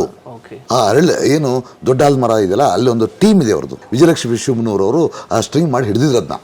ವಿಜಯ ಟೈಮ್ಸ್. ಹೌದು, ಆ ಥರ ಅವೆಲ್ಲ ಫೇಕ್. ನಮ್ಮ ಜನರು ಎಷ್ಟು ಒಳ್ಳೆಯವರು ಇದ್ದಾರಲ್ವಾ. ಅನುಕಂಪ, ಮಾನವೀಯತೆ, ಎಮೋಷನಲ್, ಜನಕ್ಕೆ ಗೊತ್ತಾಗಿದೆ ಯಾವ ಥರ ದುಡ್ಡು ಮಾಡ್ಬೋದು ಅಂತ. ಟೆಲಿಕಾಲಿಂಗ್ ಮಾಡ್ತಾರೆ, ಕಾಲ್ ಮಾಡ್ತಾರೆ. ಅದಕ್ಕೆ ಅಂತಲೇ HSR ಲೇಔಟಲ್ಲಿ ಹಬ್ಬಗಳಿದ್ದಾವೆ. ಸರ್, ಆಶ್ರಮದಿಂದ ಕಾಲ್ ಮಾಡ್ತೀವಿ, ನಿಮ್ದು ಬರ್ತಡೇ ಅಲ್ವಾ ನಾಳೆ, ಏನಾದರೂ ಹೆಲ್ಪ್ ಮಾಡಿ ಅಂತ.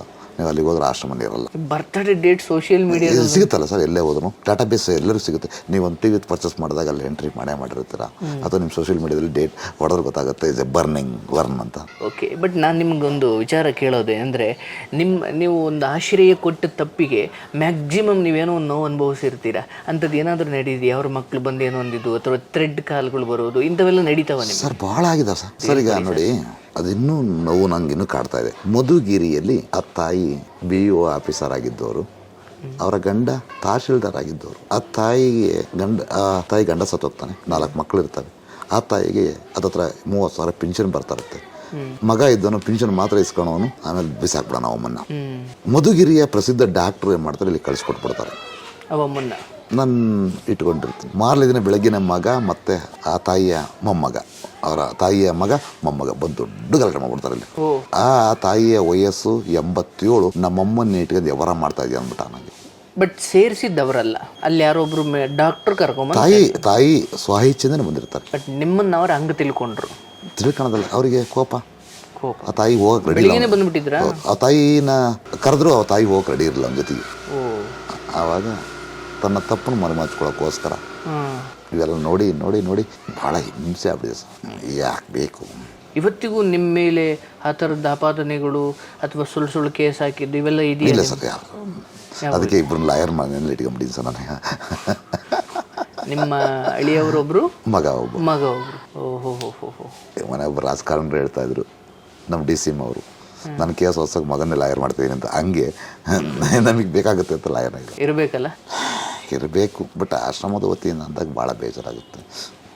ಎಲ್ಲೋ ರೋಡಲ್ಲಿ ಬಿದ್ದವ್ರನ್ನ ಕರ್ಕೊಂಬಂದು ಊಟ ಹಾಕಿ ಇಷ್ಟೆಲ್ಲ ಅವಮಾನ ಮಾಡಿಸ್ಕೋಬೇಕಾ? ದಯವಿಟ್ಟು ನೋಡೋಂಥವ್ರು ಅಷ್ಟೇ ಸರ್. ನೆಟ್ ಫ್ರೀ ಇದೆ ಅಂತೇಳಿ ಕೆಟ್ಟದ ಕಮೆಂಟ್ ಹಾಕಿದ್ರೆ ನಾಳೆ ಬೆಳಗ್ಗೆ ನೀವೇನೋ ಒಂದು ಆಶ್ರಮ ಮಾಡಬೇಕು ಅನ್ನೋ ಮನಸ್ಥಿತಿ ಇದ್ದರೆ ಆ ಕಮೆಂಟ್ ಓದಿಬಿಟ್ಲೆ ಇಂಥ ನಾಡುನೇ ರಫು, ಅವನಿಗೆ ಈ ಕಮೆಂಟ್ ಬಂದ ನನ್ನ ಬಿಡ್ತಾರ ಅಂತ ಅವನಲ್ಲೇ ಸರಿದು ಬಿಡ್ತಾನೆ ಸರ್, ಮಾಡೋಕ್ಕೆ ಬರಲ್ಲ ಸೇವೆನ. ನಾವು ದೊಡ್ಡರೊಂದು ಮಾತು ಹೇಳ್ತಾರೆ ಸರ್, ನಿನಗೆ ಅನ್ನ ಹಾಕುವ ಶಕ್ತಿ ಇಲ್ಲದಿರಂತೆ ಅನ್ನ ಹಾಕುವರ ಮನೆಯನ್ನಾದರೂ ತೋರಿಸು ಅಂತಾರೆ.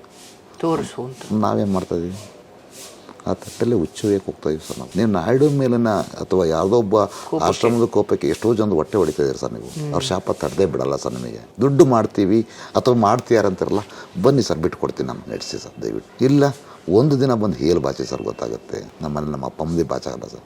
ಲಕ್ಷ ರೂಪಾಯಿ ಕೊಡ್ತೀವಿ ಅಂದ್ರೆ ಅವ್ರು ಏಲ್ನ 6,000 ಬಾಚಾಗಿ ಇಷ್ಟ ಇರುತ್ತೆ. ಅಲ್ಲ, ನೀವು ಒಳ್ಳೆ ಬಿಸ್ನೆಸ್ ಮಾಡ್ಕೊಂಡಿದ್ರಿ, ಒಳ್ಳೆ ಚೆನ್ನಾಗಿತ್ತು ಜೀವನ, ಈಗಿದೆ ಸರ್. ಇದಕ್ಕಿದ್ದಂಗೆ ಯಾಕೆ ಇದನ್ನು ಮಾಡಿದ್ರಿ ಸರ್? ನಾನು ಮೂಲತಃ ಹ್ಯಾಂಡಿಕ್ಯಾಪ್ ಸರ್, ಕಾಲಿಲ್ಲ ಇದ್ದಂಗೆ.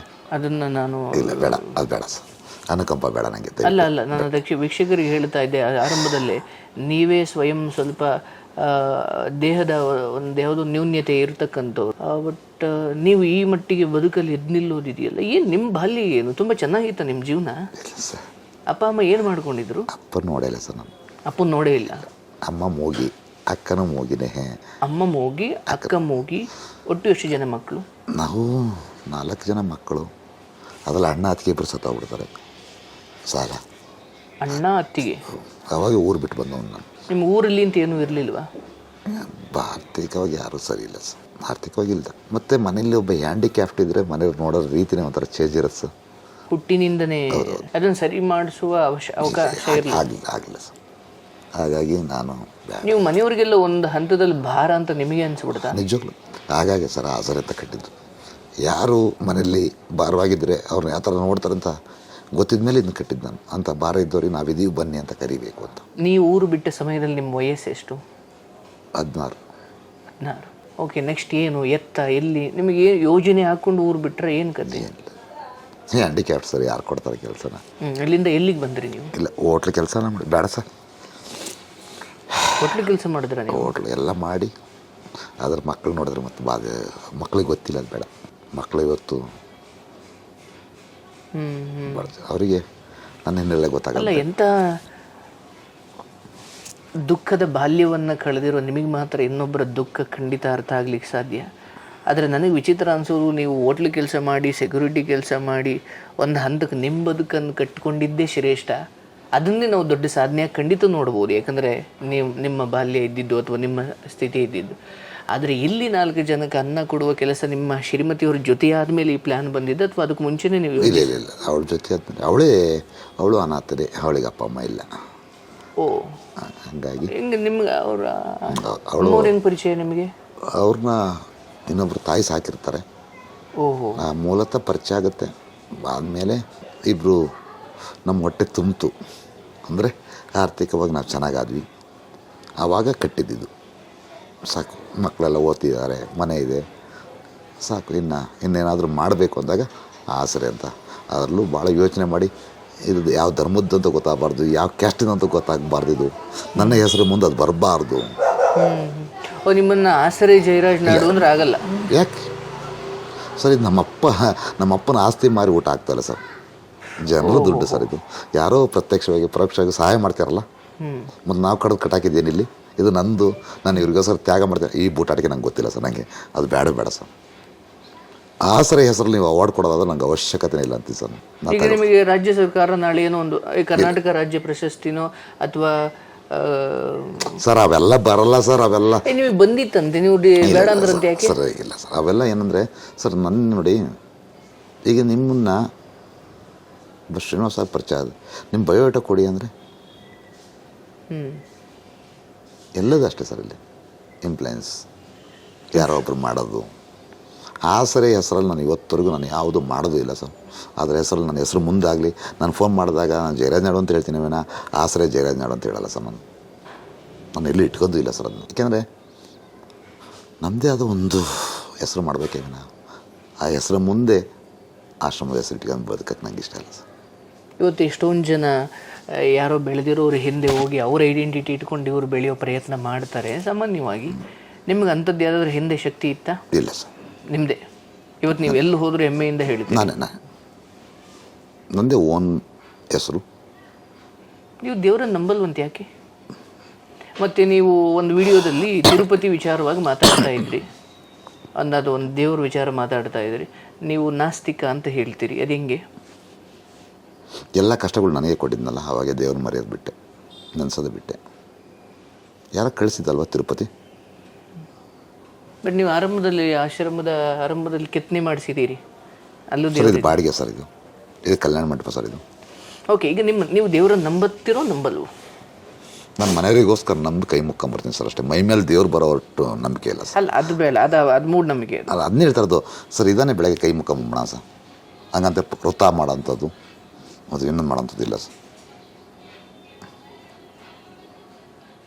ದೇವ್ರು ಇದ್ದಾನೆ ಸರ್, ದೇವ್ರು ಇಲ್ದೇ ಯಾವುದೂ ಇಲ್ಲ ನೋಡಿ. ಇದು ಬಹಳ, ಯಾಕಂದರೆ ಇಲ್ಲಿ ದ್ವಂದ್ವತೆ ಆಗಬಾರ್ದು. ಅವರು ದೇವರನ್ನು ಕಾಣುವ ಮಾರ್ಗ ಬೇರೆ ಕೆಲಸ. ನಾನು ದೇವ್ರು ನಿಜವಾಗ್ಲೂ ಇದಾನಂದರೆ ಹಸ್ದವನಿಗೆ ಅನ್ನ ಹಾಕಿರೋ ಅದ್ರಲ್ಲಿ ಯಾಕೆ ಸರ್ ದೇವ್ರು ನೋಡ್ಬಾರ್ದು ನಾವು? ನಾನು ಹಸ್ದವನಿಗೆ ಅನ್ನ ಕೊಟ್ಟರೆ ದೇವ್ರಿಗೆ ಸಾಲ ಕೊಟ್ಟ ಹಾಗೆ ಸರ್ ಅದು. ಎಂತ ಮಾತಿದ್ದು, ಹಸಿದವನಿಗೆ ಅನ್ನ ಕೊಟ್ಟಂಗೆ ದೇವ್ರಿಗೆ ಸಾಲ ಕೊಟ್ಟಂಗೆ ಅಂತ.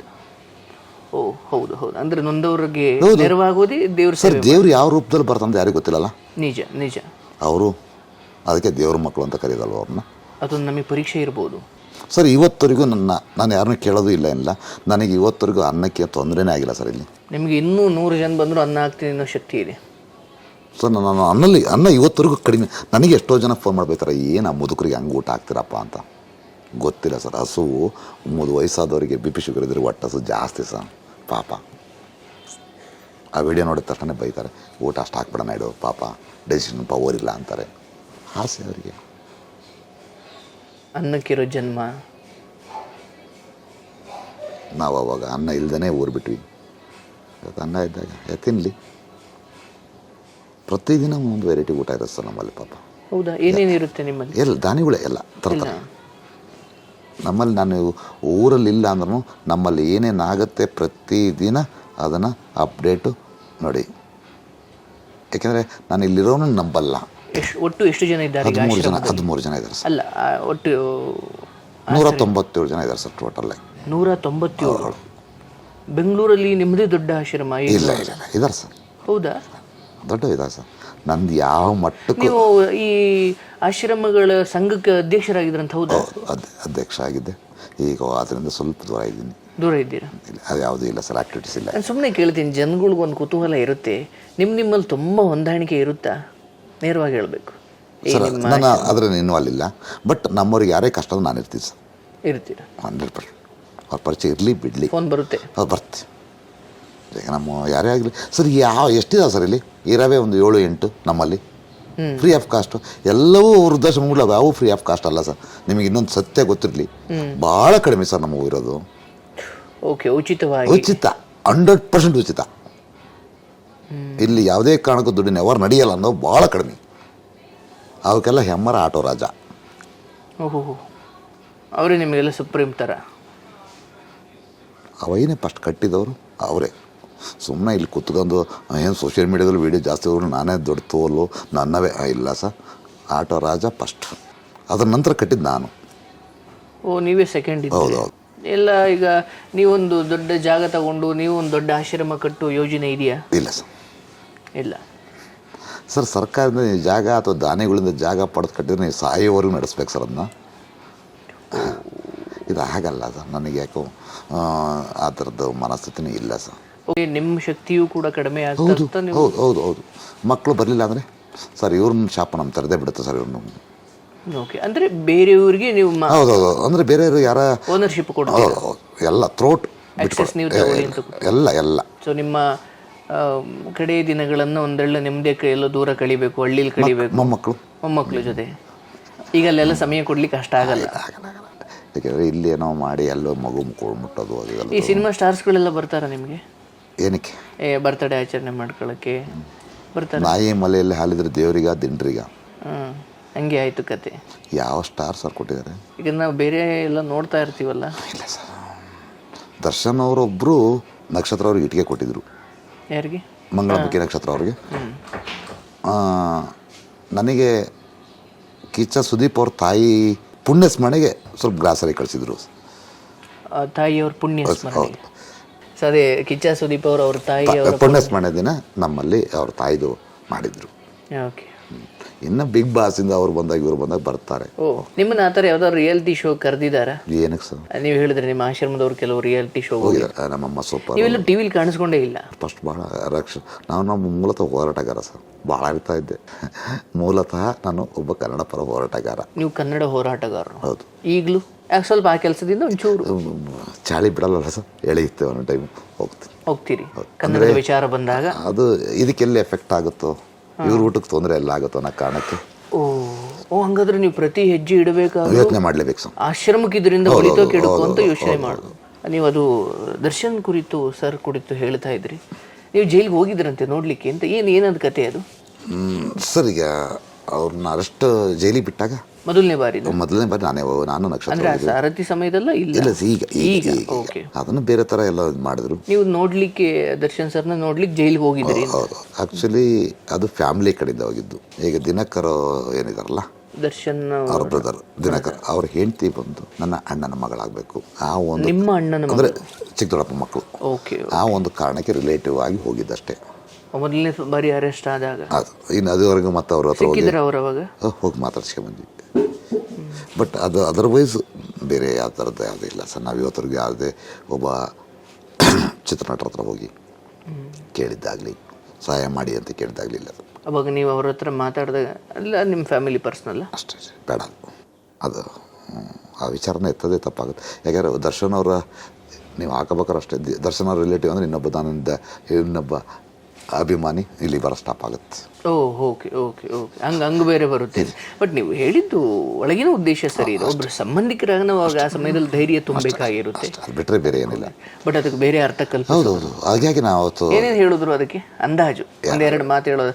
ಆದರೆ ನೀವು ಜೈಲಿಗೆ ನೋಡ್ಲಿಕ್ಕೆ ಹೋದಾಗ ಅಪಪ್ರಚಾರ ಇರುತ್ತಾ ನಿಮ್ಮ ಬಗ್ಗೆನೂ? ಸರ್ ಕಾಮನ್ ಆಗಿ ಸರ್, ಈಗ ಅದಕ್ಕೆ ಅಂತಲೂ ಸ್ವಲ್ಪ ಜನ ಇದ್ದಾರೆ ಸರ್. ಸಂಬಳ ಕೊಡದೆ ನಿಯತ್ತ ಕೆಲಸ ಮಾಡ್ತಾರೆ ಅವರು ಅಂತ ಇದ್ದಾಗ ಕಾಮನ್ ಆಗಿ ನೀವು ಇಲ್ಲಿ ಇದನ್ನು ನೋಡಿ ಸರ್, ಇಲ್ಲಿ ಈ ಒಂದು ಸರ್ವಿಸ್ ಮೋಟೋ ಅಂತ ಬಂದಾಗ ಹೊಗಳಿಕೆಂತ ತೆಗಳಿಕೆನೇ ಜಾಸ್ತಿ ಇರುತ್ತೆ ಸರ್. ಅದರಲ್ಲಿ ಪಬ್ಲಿಕ್ಕಲ್ಲಿ ನೀವು ಇರಬೇಕಾದ್ರೆ. ಬಟ್ ಎಲ್ಲೋ ಬಿಟ್ಟು 3 ಬಿಟ್ಟು ಇಳಿಯೋದಾದ್ರೆ ಪರವಾಗಿಲ್ಲ. ನಮಗೆ 3 ಬಿಟ್ಟು ಇಳಿಯೋಕ್ಕಾಗಲ್ಲ. ಯಾಕಂದ್ರೆ ಮಕ್ಕಳೆಲ್ಲ ವೆಲ್ ಎಜುಕೇಟೆಡ್, ಎಲ್ಲ ಗೌರವಾನ್ವಿತ ಸ್ಥಾನದಲ್ಲಿ ಎಲ್ಲ ನೋಡಿದಾಗ ಕೇಳ್ತಾರೆ ಯಾಕೆ ಬೇಕಾಗಿತ್ತು. ಹಳಿಯೇನೇ ಕೇಳ್ಬೋದಲ್ಲ. ಅವರಿಗೆಲ್ಲೋ ಒಂದು ನೆಗೆಟಿವ್ ಕಮೆಂಟ್ ಬಂದು ಅವರಿಗೆಲ್ಲ ಒಂದು ಕಡೆ ಕೋರ್ಟಲ್ಲಿ ಹೋದಾಗ ಯಾರೋ ಒಂದು ಅಂದಾಗ ನೋವಾಗುತ್ತೆ ಅನ್ನೋ ಕಾರಣ. ನನಗಿಂತ ನನ್ನ ಮಕ್ಕಳು, ನನ್ನ ಫ್ಯಾಮಿಲಿ ಅದು ನೋಡ್ತಾ ಇದ್ದೀನಿ. ಅದೊಂಚೂರು ಸೈಡ್ಗೆ ಇಟ್ಟರೆ ನೀವು ಕೂಡ ಸರ್ ಆಗಿದಾವೆ ಸರ್. ಆ ಥರ ಈಗೆಲ್ಲ ರೆಸ್ಕ್ಯೂ ಮಾಡೋಕ್ಕೆ ಹೋದಾಗ ಅಂದಾಗ ಇನ್ನು ಆಗ್ತದೆ. ಬಟ್ ಈಗಿಲ್ಲ, ಬೇಡ ಸರ್. ನಿಧಾನಕ್ಕೆ ನಿಮಗೆ ಜೀವನದ ಪರಿಪೂರ್ಣ ದರ್ಶನ ತುಂಬ ಕೂಗಾಟ ಹಾರಾಟಕ್ಕೆ ಅರ್ಥ ಇಲ್ಲಪ್ಪ, ಯಾರು ಉತ್ತರ ಕೊಟ್ಟು ಆ ಪ್ರಯೋಜನ ಇಲ್ಲ ಅಂತ ಒಂದು ಹಂತ ಆದಮೇಲೆ ನಿಮಗೆ ಅನಿಸಿ ಓಕೆ ಅಂದ್ರೆ ಅಂದ್ಕೊಳ್ರಪ್ಪ ಅಂತ ಸುಮ್ಮನೆ. ಬಟ್ ಹಂಗಂತೀವಿ ಸರ್, ಉಪ್ಪು ಖಾರ ತಿಂದವಲ್ವ ನಾವು, ಸ್ವಲ್ಪ ಬಂದ್ಬಿಡುತ್ತೆ ಸಡನ್ ಕೋಪ. ಬಟ್ ಒಂದಂತ ಹೋದ್ಮೇಲೆ ಬಿಡ್ರಪ್ಪ. ಈಗ ಏನಾಗುತ್ತೆ ಅದೇ ಅದರಿಂದ ನಾನೇ ಸರ್ಕೊಂಬಿಟ್ರೆ ಇವ್ರು ಯಾಕೆ ಮಾತಾಡ್ತಾರೆ. ಈಗ ನಾನು ಕಲ್ಲೆಸಿದ್ರೆ ಬೊಗಳುತ್ತವೆ, ಬೇಡ.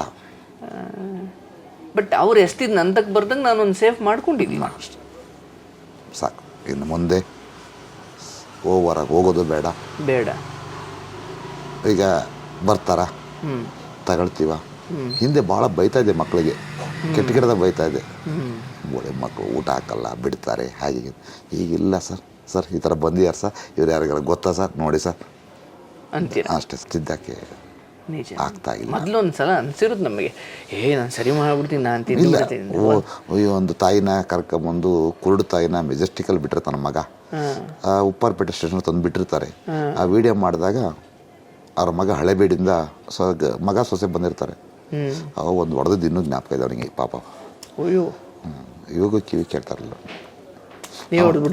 ಅವನೇನಂದ ಕುತ್ಕೊಂಡು ಮಾತಾಡ್ತಿದ್ವಿ, ಯಾಕಪ್ಪ ಅಲ್ಲಿ ಬಿಟ್ಟು ನಿಂಗೆ ಆ ಯೋಗ್ತಿಲ್ಲ ಅಂದ್ರೆ ಯಾವ್ದಾರು ಆಶ್ರಮಕ್ಕೆ ಸೇರಿಸ್ಬೇಕಾಗಿತ್ತು. ತಗೊಂಬಂದು ಅಂಡರ್ ಪಾಸಲ್ಲಿ ಬಿಟ್ಟು 3 ದಿನ ಅವಮ್ಮ ಯಾರಿಗೂ ಗೊತ್ತಿರಲಿಲ್ಲ ಅಲ್ಲಿದ್ದು.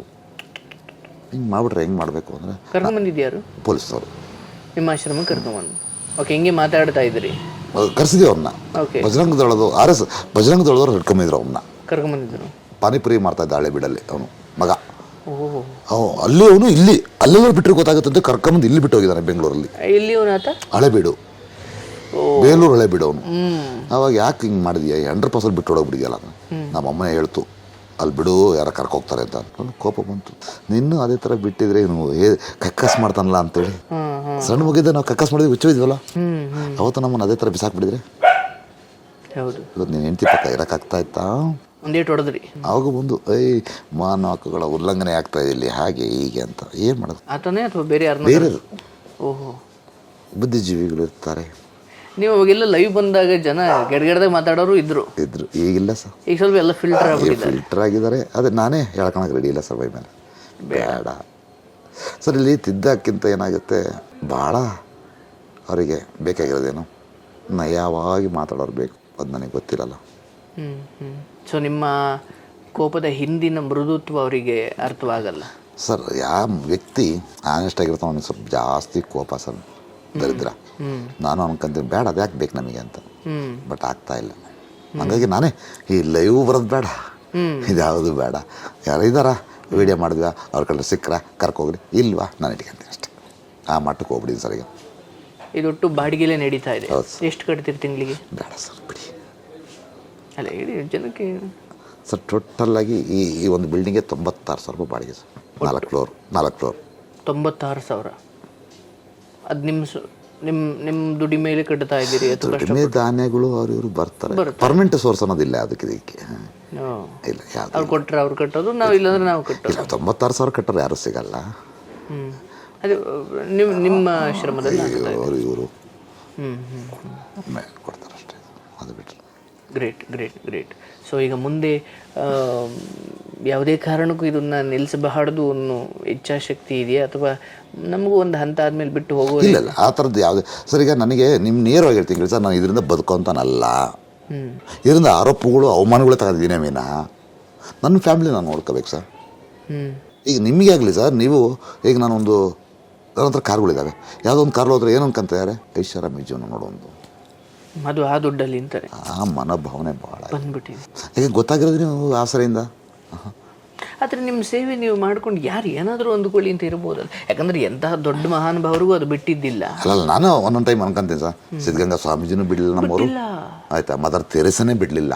ಧರ್ಮದ್ದು ಇನ್ಯಾವುದು ಲೇಪನ ಕಟ್ಟಿಬಿಟ್ಟು ಅವರನ್ನ ಅಶ್ಲೀಲವಾಗಿ ಬೈಯೋವರೆಗೂ, ಒಳಗಡೆ ಕಕ್ಕವರೆಗೂ ಸಮಾಧಾನ. ಸರ್ ಅವರಿಗೆಲ್ಲ ಏನಾದರೂ ಸಿಂಗಲ್ ಆಗಿದ್ರು ಸರ್ ಅನ್ಸ್ಕೊಂಬಿಟ್ರು. ನಾವೊಂದು ಕುಟುಂಬ ಅಂತ ಬಂದಾಗ ನಿಮ್ಮ ಸಾಧನೆ ಕೂಡ ನಿಮಗೆ ಸನ್ಮಾನ ಮಾಡಿದ್ರೆ ಅದು ಅವ್ರಿಗೂ ಹೊಗಳಿಕೆ, ನಿಮಗೇನು ಅಂದ್ರೆ ಅದು ಅವ್ರಿಗೂ ಅವಾಗ ಒಂದು ಕುಟುಂಬವಾಗಿ, ಕುಟುಂಬದ ಯಜಮಾನ. ಅದನ್ನು ಯೋಚನೆ ಮಾಡ್ಬೇಕಲ್ವಾ. ನಾನು ಇನ್ನು ಇವರಿಗೋಸ್ಕರ ಅವ್ರನ್ನ ತ್ಯಾಗ ಮಾಡೋಕ್ಕಾಗುತ್ತಾ ನಾನು? ಬಟ್ ಅವರೆಲ್ಲ ಮೆಂಟಲಿ ಅದನ್ನು ತಗೊಳಕ್ ತಯಾರಿದ್ರೆ ಓಕೆ, ಬಟ್ ಚಿಕ್ಕ ಪುಟ್ಟ ಗೊಂದಲಗಳಾದರೆ ತಪ್ಪುಗಳು ಮತ್ತೆ ಎಡವಟ್ಟುಗಳಾಗ್ತವೆ ಸರ್. ಒಂದು ಲಿಮಿಟ್ ಕ್ರಾಸ್ ಆದರೆ ಮತ್ತೆ ಅವ್ರಿಗೂ ಮಕ್ಕಳು ಬಾಯಿಂದ ಯಾವತ್ತಾದ್ರೂ ಬಂದಿದೆ ಇದು? ಇಲ್ಲ ಬರ್ತಾವ ಒಂದೊಂದು ಟೈಮ್. ಅಮ್ಮನ ಅಕ್ಕನಂತ ಕಮೆಂಟ್ ಆಗ್ತಾರಲ್ಲ, ಅವಾಗ ನನ್ನ ಸ್ಥಾನದಲ್ಲಿ ನೀವು ಕೂತ್ಕೊಳ್ಳಿ ಸರ್. ನಿಜ ಅದು ಯಾವುದಾದ್ರೂ ಅಷ್ಟೇ ಅಲ್ವಾ. ಅದರಲ್ಲೂ ಸೇವೆ ಮಾಡಿ ಬಯಸ್ಕೊಳ್ಳೋದಿದೆಯಲ್ಲ, ಈಗ ಸುಮ್ಮನೆ ರೋಡಲ್ಲಿ ಹೋಗೋ ಮಾರಿನ ತಂದು ನಡುಮಲ್ಲಿ ಇಟ್ಕೊಂಡಂಗೆ ಆಗುತ್ತೆ. ಹಂಗಾಗಿದೆ. ನೀವು ಹೇಳಿದ್ ಸರಿ ಇದೆ. ನಾನು ಒಬ್ಬನೇ ಸನ್ಯಾಸಿ ಜೀವನ ಆದರೆ ಕಳ್ಕೊಳಕ್ಕೇನೂ ಇಲ್ಲ ಅಲ್ಲಿ ಅಂತ. ಒಂದು ಕುಟುಂಬದ ನಡುವೆ ಇದ್ದಾಗ ಅವ್ರಿಗೂ ನೀವು ಇಲ್ಲಿಗೆ ಎಷ್ಟು ಬೆಲೆ ಕೊಡ್ತಾನೆ ಅಷ್ಟು ಬೆಲೆ ಅವರಿಗೂ ಕೊಡಲೇಬೇಕಲ್ಲ. ನಾನು ಕೊಡಬೇಕು. ಅರೆ ನಿಮ್ಮನ್ನು ನಂಬ್ಕೊಂಡಿದ್ದಾರೆ ಅವರು. ಸರ್ ನಾನು ಎಂಥವನು ಅಂದರೆ, ನನ್ನ ಹೆಂಡ್ತಿಗೆ ಅರಕಲು ಸೀರೆ ಉಡಿಸಿ ಪಕ್ಕದ ಮನೆ ರೇಷ್ಮೆ ಸೀರೆ ಕೊಡ್ಸೋಣಲ್ಲ ಸರ್. ಫಸ್ಟ್ ನನ್ನ ಹೆಂಡ್ತಿ ರೇಷ್ಮೆ ಸೀರೆ ಕೊಡಿಸಿ ಆಮೇಲೆ ಇವರಿಗೆಲ್ಲ. ಇದರಲ್ಲಿ ಕ್ಲಿಯರ್ ಇದ್ದೀನಿ ನಾನು. ನಾನು ತುಂಬ ಆ ಥರ ನನ್ನ ಮನೆಯವ್ರನ್ನೆಲ್ಲ ಅಯ್ಯೋ ಇವರಿಗೋಸ್ಕರ ನಾನು ಜೀವ ತ್ಯಾಗ ಮಾಡಿದ್ದೀನಿ, ಇವ್ರಿಗೆ ಸೇವಕ ನಾನು, ಇವ್ರಿಗೋಸ್ಕರ ಹುಟ್ಟಿದ್ದು. ನಾವು ಸರ್ ನನ್ನ ಮನೆಯವ್ರು ಬೀದಿಗೆ ಬಂದರೂ ಪರವಾಗಿಲ್ಲ. ಇಲ್ಲ ಸರ್, ಓಪನ್. ಫಸ್ಟ್ ನನ್ನ ಫ್ಯಾಮಿಲಿ. ನಾನು ಹೆಮ್ಮರವಾದರೆ 4 ಜನಕ್ಕೆ ನೆರಳು ಕೊಡ್ಬೋದು. ಅದು ಬಿಟ್ಬಿಟ್ಟು ನನ್ನ ಹೆಂಡ್ರನ್ನ ಮಕ್ಕಳನ್ನ ಉಪವಾಸ ಹಾಕಿ ಇವ್ರಿಗೋಸ್ಕರ ತ್ಯಾಗ ಮಾಡ್ತಾಯಿದ್ದೀನಿ ನಾನು ಸುಳ್ಳು ಸರ್. ನಾನು ಇದೇ ಇಲ್ಲ ಸರ್. ಫಸ್ಟ್ ಈ ಆಶ್ರಮಗಳು ಕಟ್ಟಬೇಕಾದ್ರೆ ಫಸ್ಟ್ ಸೋರ್ಸ್ ಆಫ್ ಇನ್ಕಮ್ ಅಥವಾ ನಾವು ಸೆಟಲ್ ಆದಮೇಲೆ ಬರ್ಬೇಕು ಸರ್ ಇಲ್ಲಿಗೆ. ನೋಡಿ ಇದು ಬಹಳ ಇದು ದುಡ್ಡು ಮಾಡಿ ಇಲ್ಲಿಗೆ ಬನ್ನಿ. ಇಲ್ಲಿ ಬಂದು ದುಡ್ಡು ಮಾಡ್ತೀರಾ, ನಿಮ್ಮ ಅಮ್ಮನ ಹೆಸರಲ್ಲಿ ದುಡ್ಡು ಮಾಡ್ತೀರಾ ಅಂತ ಅರ್ಥ. ಬದುಕಕ್ಕೆ ಬೇಕಾದಷ್ಟು ದಾರಿ ಇದ್ದಾವೆ. ಹಾಗಾದ್ರೆ ನಿಮ್ಮ ಸೋರ್ಸ್ ಆಫ್ ಇನ್ಕಮ್ ಏನು? ಇದು ಬಿಟ್ಟರೆ ಹೌದು ನಿಮ್ಮ ಸೋರ್ಸ್ ಆಫ್ ಇನ್ಕಮ್ ಏನು ಅಂತ ನಮ್ಮನ್ನು ನಾವು ಪ್ರಶ್ನೆ ಮಾಡ್ಕೊಳ್ಳೋದು. ಹೌದು, ನನಗಿದೆ ಸರ್. ನನಗೆ ಇವತ್ತೆಲ್ಲ ಇಲ್ಲ ಅಂದ್ರೆ 3 ಮಕ್ಕಳು ದುಡಿತಾರೆ ಸರ್. ನಾನು ಹೇಳ್ತೀನಿ ನೋಡಿ, ಮತ್ತೆ ರೇಷನ್ ಇದೆ. ಹೌದು ಸರ್. ಒಂದು ತಿಂಗಳು ನಾನು ಎಲ್ಲಾದರೂ ಕಳೆದು ಹೋದ್ರೂ 6 ತಿಂಗಳು ಊಟ ಮಾಡೋಷ್ಟು ಶೇಖರಣೆ ಮಾಡಿಟ್ಟಿದ್ದೀನಿ ಸರ್. ಮೊದಲೇ ಮಾಡಿಟ್ಬಿಟ್ಟು. ಹೌದು, ಯಾಕೆಂದರೆ ಈ ಕೊರೋನಾ ಅನ್ನೋದು ಬಂದು ಕಲಿಸೋಗ್ಬಿಡ್ತು ನಮಗೆ. ಆ ಕೊರೋನಾ ಅಂತ ಬಂದಾಗ ಅಥವಾ ಇನ್ನೊಂದು ಕಾಯಿಲೆ ಬಂದಾಗ ಏನಾದ್ರು ಬಂದಾಗ ಆ ದಾನಿಗಳ ಹತ್ರ ಇಲ್ದಾಗ ನಿಮ್ಮ ಪರಿಸ್ಥಿತಿ ಏನು? ನೀವು ಇವತ್ತು ದಾನಿಗಳನ್ನೇ ನಂಬ್ಕೊಂಡು ನಾನು ಆಶ್ರಮ ಮಾಡಿಸ್ತೀನಿ ಅಂದರೆ 0. ಓಕೆ, ನಿನ್ನ ದುಡಿಮೇಲೆ ನಡೆಸು ಅಂತ ನೀವು ಹೇಳೋದ? ಸ್ವಲ್ಪ ಆದ್ರೂ ಇರಲಿ ಸರ್, ಬಂದರೆ ಓಕೆ. ಓಕೆ, ಬರಲಿಲ್ಲ ಅನ್ನೋ ಕಾಲ ಬಂದಾಗ ಏನು ಕತೆ? ಹಾಕ್ಲೇಬೇಕಲ್ವಾ? ಕರೋನಾದಲ್ಲಿ ನೀವು ಅಂಥದ್ದು ನೋಡಿದ್ರ? ಭಾಳ ಏನಾಯ್ತಾ ಸರ್, ಒಳ್ಳೆ ಅವಾಗ ಯಾವ ದಾನಿಗಳು ಬರಲಿಲ್ಲ ಸರ್. ನಾವು ಅವಾಗ ಕೊರೋನಾ ಮುಗಿಯೋವರೆಗೂ ಯಶವಂತಪುರ ರೇಷನ್ ಪ್ರತಿದಿನ ಊಟ ಕೊಡ್ತಾ ಇದ್ವಿ ನಾವು ಅವಾಗ. ಆ ದಾಖಲೆ ಯಾರೂ ಮರೆಯೋಕ್ಕಾಗಿಲ್ಲ ಇವತ್ತರೆಗೂ. ಇವನ್ ಇಲ್ಲೇ ಕಷ್ಟ ಅನ್ನೋ ಪರಿಸ್ಥಿತಿನೂ ಮೀರಿ ನೀವು ಅಲ್ಲೂ ಕೂಡ ಸರ್, ನೀನು ಅವಾಗ ನೋಡಿ ಸರ್, ಕೊರೋನಾ ಅಥವಾ ಅಂಥದ್ದು ಬಂದಾಗ ನೀನು ಎಷ್ಟು ದೊಡ್ಡವನು ಅಂತ ತೋರ್ಸೋಕೊಂದು ಒಳ್ಳೆ ಅವಕಾಶ ಇತ್ತು ಸರ್ ಅದು. ಯಾಕಂದ್ರೆ ಎಲ್ಲರೂ ಹೌದು ಬೇಡ ಸ್ಥಿತಿ ಬಂದಾಗ ಕೊಡುವ ಅವಕಾಶ ನಿಜವಾಗ್ಲೂ ಅವಾಗಲೇ ಸಿಕ್ಕಿತ್ತು. ಹೌದು, ಯಾರು ನೀನು ಅನ್ನೋದು ತೋರ್ಸಕ್ಕೆ. ನೀ ಆ ಸಮಯದಲ್ಲಿ ಸರಿಯಾಗಿ ಬಳಸ್ಕೊಂಡ್ರಿ ಅದನ್ನ. ಪ್ರತಿದಿನ ಊಟ ಕೊಡ, ಪ್ರತಿದಿನ ಊಟ ಆಯ್ತು. ಎಲ್ಲ ಚಾನಲಲ್ಲೂ ಅದು ಒಳ್ಳೆ ಇದು ಅಂತ ನನಗೆ. ಅದೊಂದು ಸ್ಫೂರ್ತಿ ಕೆಲಸ. ಯಾಕೆಂದರೆ ನಾನು ಹೇಳಿದ್ನಲ್ವ ಸರ್, ಆ ಟೈಮಲ್ಲಿ ಒಳ್ಳೊಳ್ಳೆ ಚೆನ್ನಾಗಿದ್ದವರು, ಈಗ ಯಶವಂತಪುರ ಊಟ ಕೊಡ್ತೀವಲ್ಲ ನಾವು, ಯಾರೋ ಊಟ ಇಲ್ದಾರ ಬರ್ಬೋದು. ಆವಾಗ ಹಂಗಲ್ಲ ಸರ್, ದುಡ್ಡಿದೆ ಅವ್ರ ಕೈಯಲ್ಲಿ, ಊಟ ಸಿಗ್ತಾ ಇಲ್ಲ, ದಿನಸಿಗಳಿಲ್ಲ. ಹೌದು, ಹೋಟ್ಲುಗಳು ಇಲ್ಲ ಸರ್ ಅವಾಗ, ಒಬ್ಬರನ್ನ ಮುಟ್ಟಿಸ್ಕೊಳ್ಳೋಕೆ ಮತ್ತೆ ಇಲ್ಲ. ಅಂಥ ಟೈಮಲ್ಲಿ ನಿಜವಾದ ಸೇವೆ ಅವಾಗಿತ್ತು ಸರ್. ಬಟ್ ಭಾಳ ಜನ ಹೆದರಿಕೆ ಒಳಗಿದ್ಬಿಟ್ವಿ ನಾವು. ಒಳಗಿದ್ದವ್ರು ಜಾಸ್ತಿ ಸತ್ತೋದ್ರು, ಹೊರಗಿದ್ದವ್ರು ಚೆನ್ನಾಗಿದ್ರು. ಭಿಕ್ಷುಕ ಸಾಯ್ಲಿಲ್ಲ ಸರ್ ನೋಡಿ. ಅವ್ರಿಗೆ ಊಟದ ಭಯ, ರೋಗದ ಭಯ ಇಲ್ಲ. ರೋಗದ ಭಯ ಯಾರಿಗೆ ತೋರಿಸೋದು? ಓ ನೋಡಿ, ಇದು ಸೈಕಾಲಜಿ. ಇದು ನನಗೆ ಯಾವ್ದ್ರ ಕುರಿತ ಭಯ ಇರುತ್ತೋ ನನ್ನ ಅದು ಮಾತ್ರ ಕೊಲ್ಲಬಲ್ಲದು. ಆ ಭಿಕ್ಷುಕರು ರೋಡಲ್ಲೇ ಬಲ್ತಾರೆ. ಎಷ್ಟು ಜನ ಸತ್ತರು ಸರ್ ಭಿಕ್ಷುಕರು? ಇಲ್ಲಲ್ಲ, ಎಷ್ಟು ಜನ ಹೇಳಿದ್ರಿ ನೀವು ಇದು? ಹೌದು ಹೌದು, ನನಗೆ ಏನ್ರ ಬಗ್ಗೆ ಭಯ ಇರುತ್ತೋ ಅದು ಮಾತ್ರ ನನ್ನನ್ನು ಕೊಲ್ಲೋಕೆ ಸಾಧ್ಯ. ಊಟದ ಬಗ್ಗೆ ಭಯ ಇದ್ದು ನಿಮ್ಮ ಬಳಿ ಬರುತ್ತಿದ್ದ, ಆದ್ರೆ ರೋಗದ ಬಗ್ಗೆ ಇದ್ದವರು ಮಸಣ ಸೇರ್ಬಿಟ್ರು. ನಿಮಗೂ ಕರೋನಾ ಬಂದಿತ್ತು ಅಂತ? ಇಲ್ಲ, ಕರೋನಾ ಅಂದರೆ ಆ ಥರ ಏನಿಲ್ಲ, ಪ್ರಿಕಾಷನರಿ ಚೆನ್ನಾಗಿತ್ತು ನನಗೆ. ಮಗಳು ಮನೇಲಿ ಡಾಕ್ಟರ್ ಆಗಿರೋದ್ರಿಂದ ಬಂದುಬಿಟ್ಲೇ. ಏನು ಮನೇಲಿ ಎಲ್ಲ ಇಟ್ಕೊಂಡಿದ್ದೀರಾ ನೀವು? ಇರಬಾರ್ದು ಸರ್, ಲಾಯರ್ ಇರಬಾರ್ದು. ಲಾಯರ್ ಇದ್ದರೆ ಸ್ವಲ್ಪ ಏನೋ ಮಾತಾಡೋರು ಮಾತಾಡೋ ತಪ್ಪಿದು, ಇದು ಈ ಕೇಸ್ ಆಗುತ್ತೆ ಅಂತಾರೆ. ಡಾಕ್ಟರ್ ಇದ್ರೆ ಮನೆಗೆ ಹೋಗ್ಬಿಡ್ಲೆ ಮಗಳು ಡೈರೆಕ್ಟಾಗಿ ಹೇಳ್ತಾಳೆ, ಪಾಪ ಅನ್ನ ಬಿಟ್ಟು ಬೇರೆ ಈಗ ಬೋಂಡ ಮಾಡಿದ್ರು ಪೇಪರ್ ತಂದು ಒದುಮ್ತಾಳೆ, ಇದು ಕೊಲೆಸ್ಟ್ರಾಲ್ ಆಗುತ್ತೆ, ಎಣ್ಣೆ ಜಾಸ್ತಿ ಅಂತ. ಈಗ ಮಗಳು ಗಂಡ ಬೇರೆ ಇರೋದು ಅಂದ್ರೆ ದೂರ ಇರೋದು? ಅವರು ದೂರ ಇದ್ದಾರೆ, ಆದರೆ ನನಗೆ ಊಟಕ್ಕೆಲ್ಲ ಮನೆಗೆ ಬರ್ಬೇಕು ಸರ್ ಮಗಳು. ಹೌದಾ? ನನ್ನ ಜೊತೆಗೆ ಊಟ ಜೊತೆಗೆ ಇರಲೇಬೇಕು ಅವಳು. ಪ್ರತಿದಿನ ಇರ್ತಾರೆ?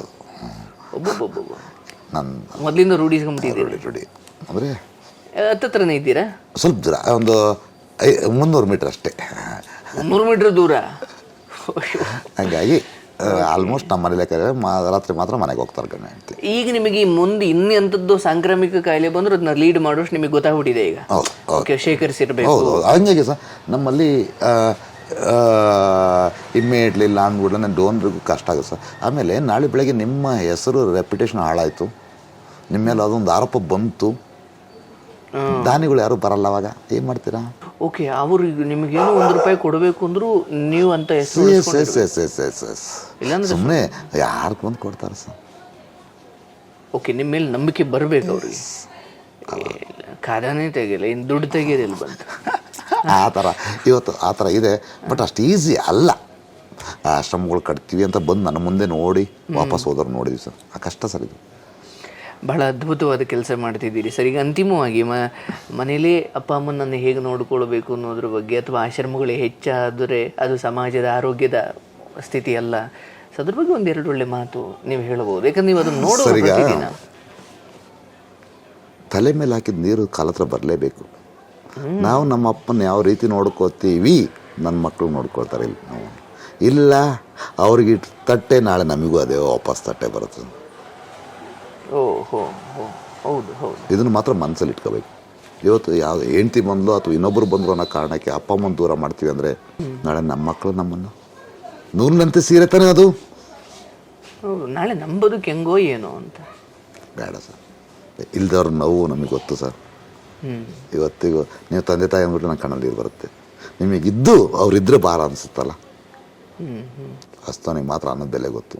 ನಮಗೇನೂ ಇಲ್ಲ ಸರ್. ನತದೃಷ್ಟರು ನಾವು. ಅಪ್ಪನ ನೋಡಲಿಲ್ಲ, ಅಮ್ಮನ ಹತ್ರ ಆಟ ಆಡಲಿಲ್ಲ, ಅಮ್ಮನ ಲಾಲಿ ಹಾಡು ಕೇಳಲಿಲ್ಲ ನಾವು. ನಿಮಗೆಲ್ಲ ಸಿಕ್ಕರೂ ಅದನ್ನು ಯುಟಿಲೈಸ್ ಮಾಡ್ಕೊಳಕ್ಕಾಗ್ತಾಯಿಲ್ಲ ಅಲ್ವಾ? ಮತ್ತು ಸಿಗುತ್ತೆ ಅದು ಮಕ್ಕಳ ಥರ ಸರ್. 60 ದಾಟ್ತಂದ್ರೆ ಇವೆಲ್ಲ ಮಕ್ಕಳೇ ಸರ್.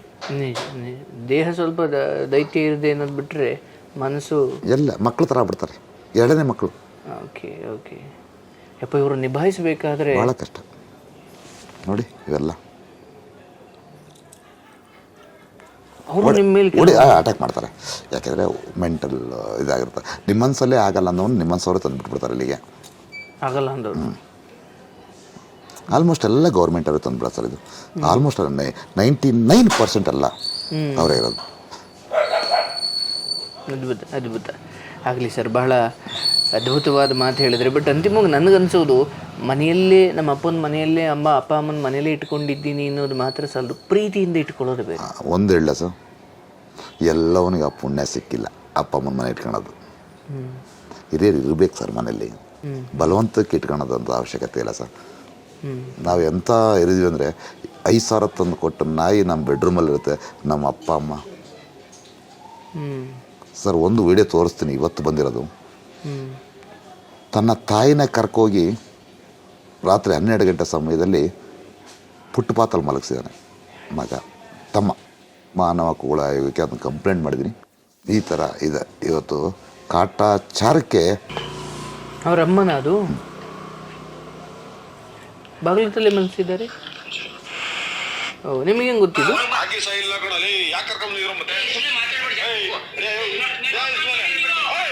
ನಮ್ಮ ಅಮ್ಮನ ಒಳ ಮಲಗಿಸ್ಕೊಂಡ್ರೆ ಗಲಾಟೆ ಮಾಡ್ತಾರೆ. ಇಂಥ ನೋಡಿ ನೋಡಿ ಒಂಥರ ರೋಸ್ ಹೋಗ್ಬಿಟ್ಟಿದ್ದೆ ಸರ್ ನಾನು. ಬೇಡ, ಇದು ಮಾಡಿದ್ದಕ್ಕಲ್ವ ಇವೆಲ್ಲ ನೋಡ್ತಾರೆ. ನಾನು ನನ್ನ ಪ್ರಕಾರ ಪಾಪ ಮಾಡಿದವನು ಸರ್ ಇದನ್ನು ಮಾತ್ರ ಮಾಡ್ತಾನೆ. ಕಳ್ಕೋಬೇಕು ಅಂದರೆ ದರಿದ್ರನ್ನು ನಿಜ ಇಲ್ಲ. ನೋಡಿ ಸರ್, ನನ್ನ ಹತ್ರ HIV ಇದೆ, TB ಇದ್ದಾವೆ, ಗ್ಯಾಂಗ್ರೀನ್ ಆಗಿದ್ದಾವೆ. ಈ ಫಾರಿನ್ ಅವರು ನಾಳೆ ನನಗೆ ಯಾವ ಕಾಯಿಲೆ ಒಂದು ಸತ್ತೋಗ್ತಾನೆ ಗೊತ್ತಿಲ್ಲ ಸರ್.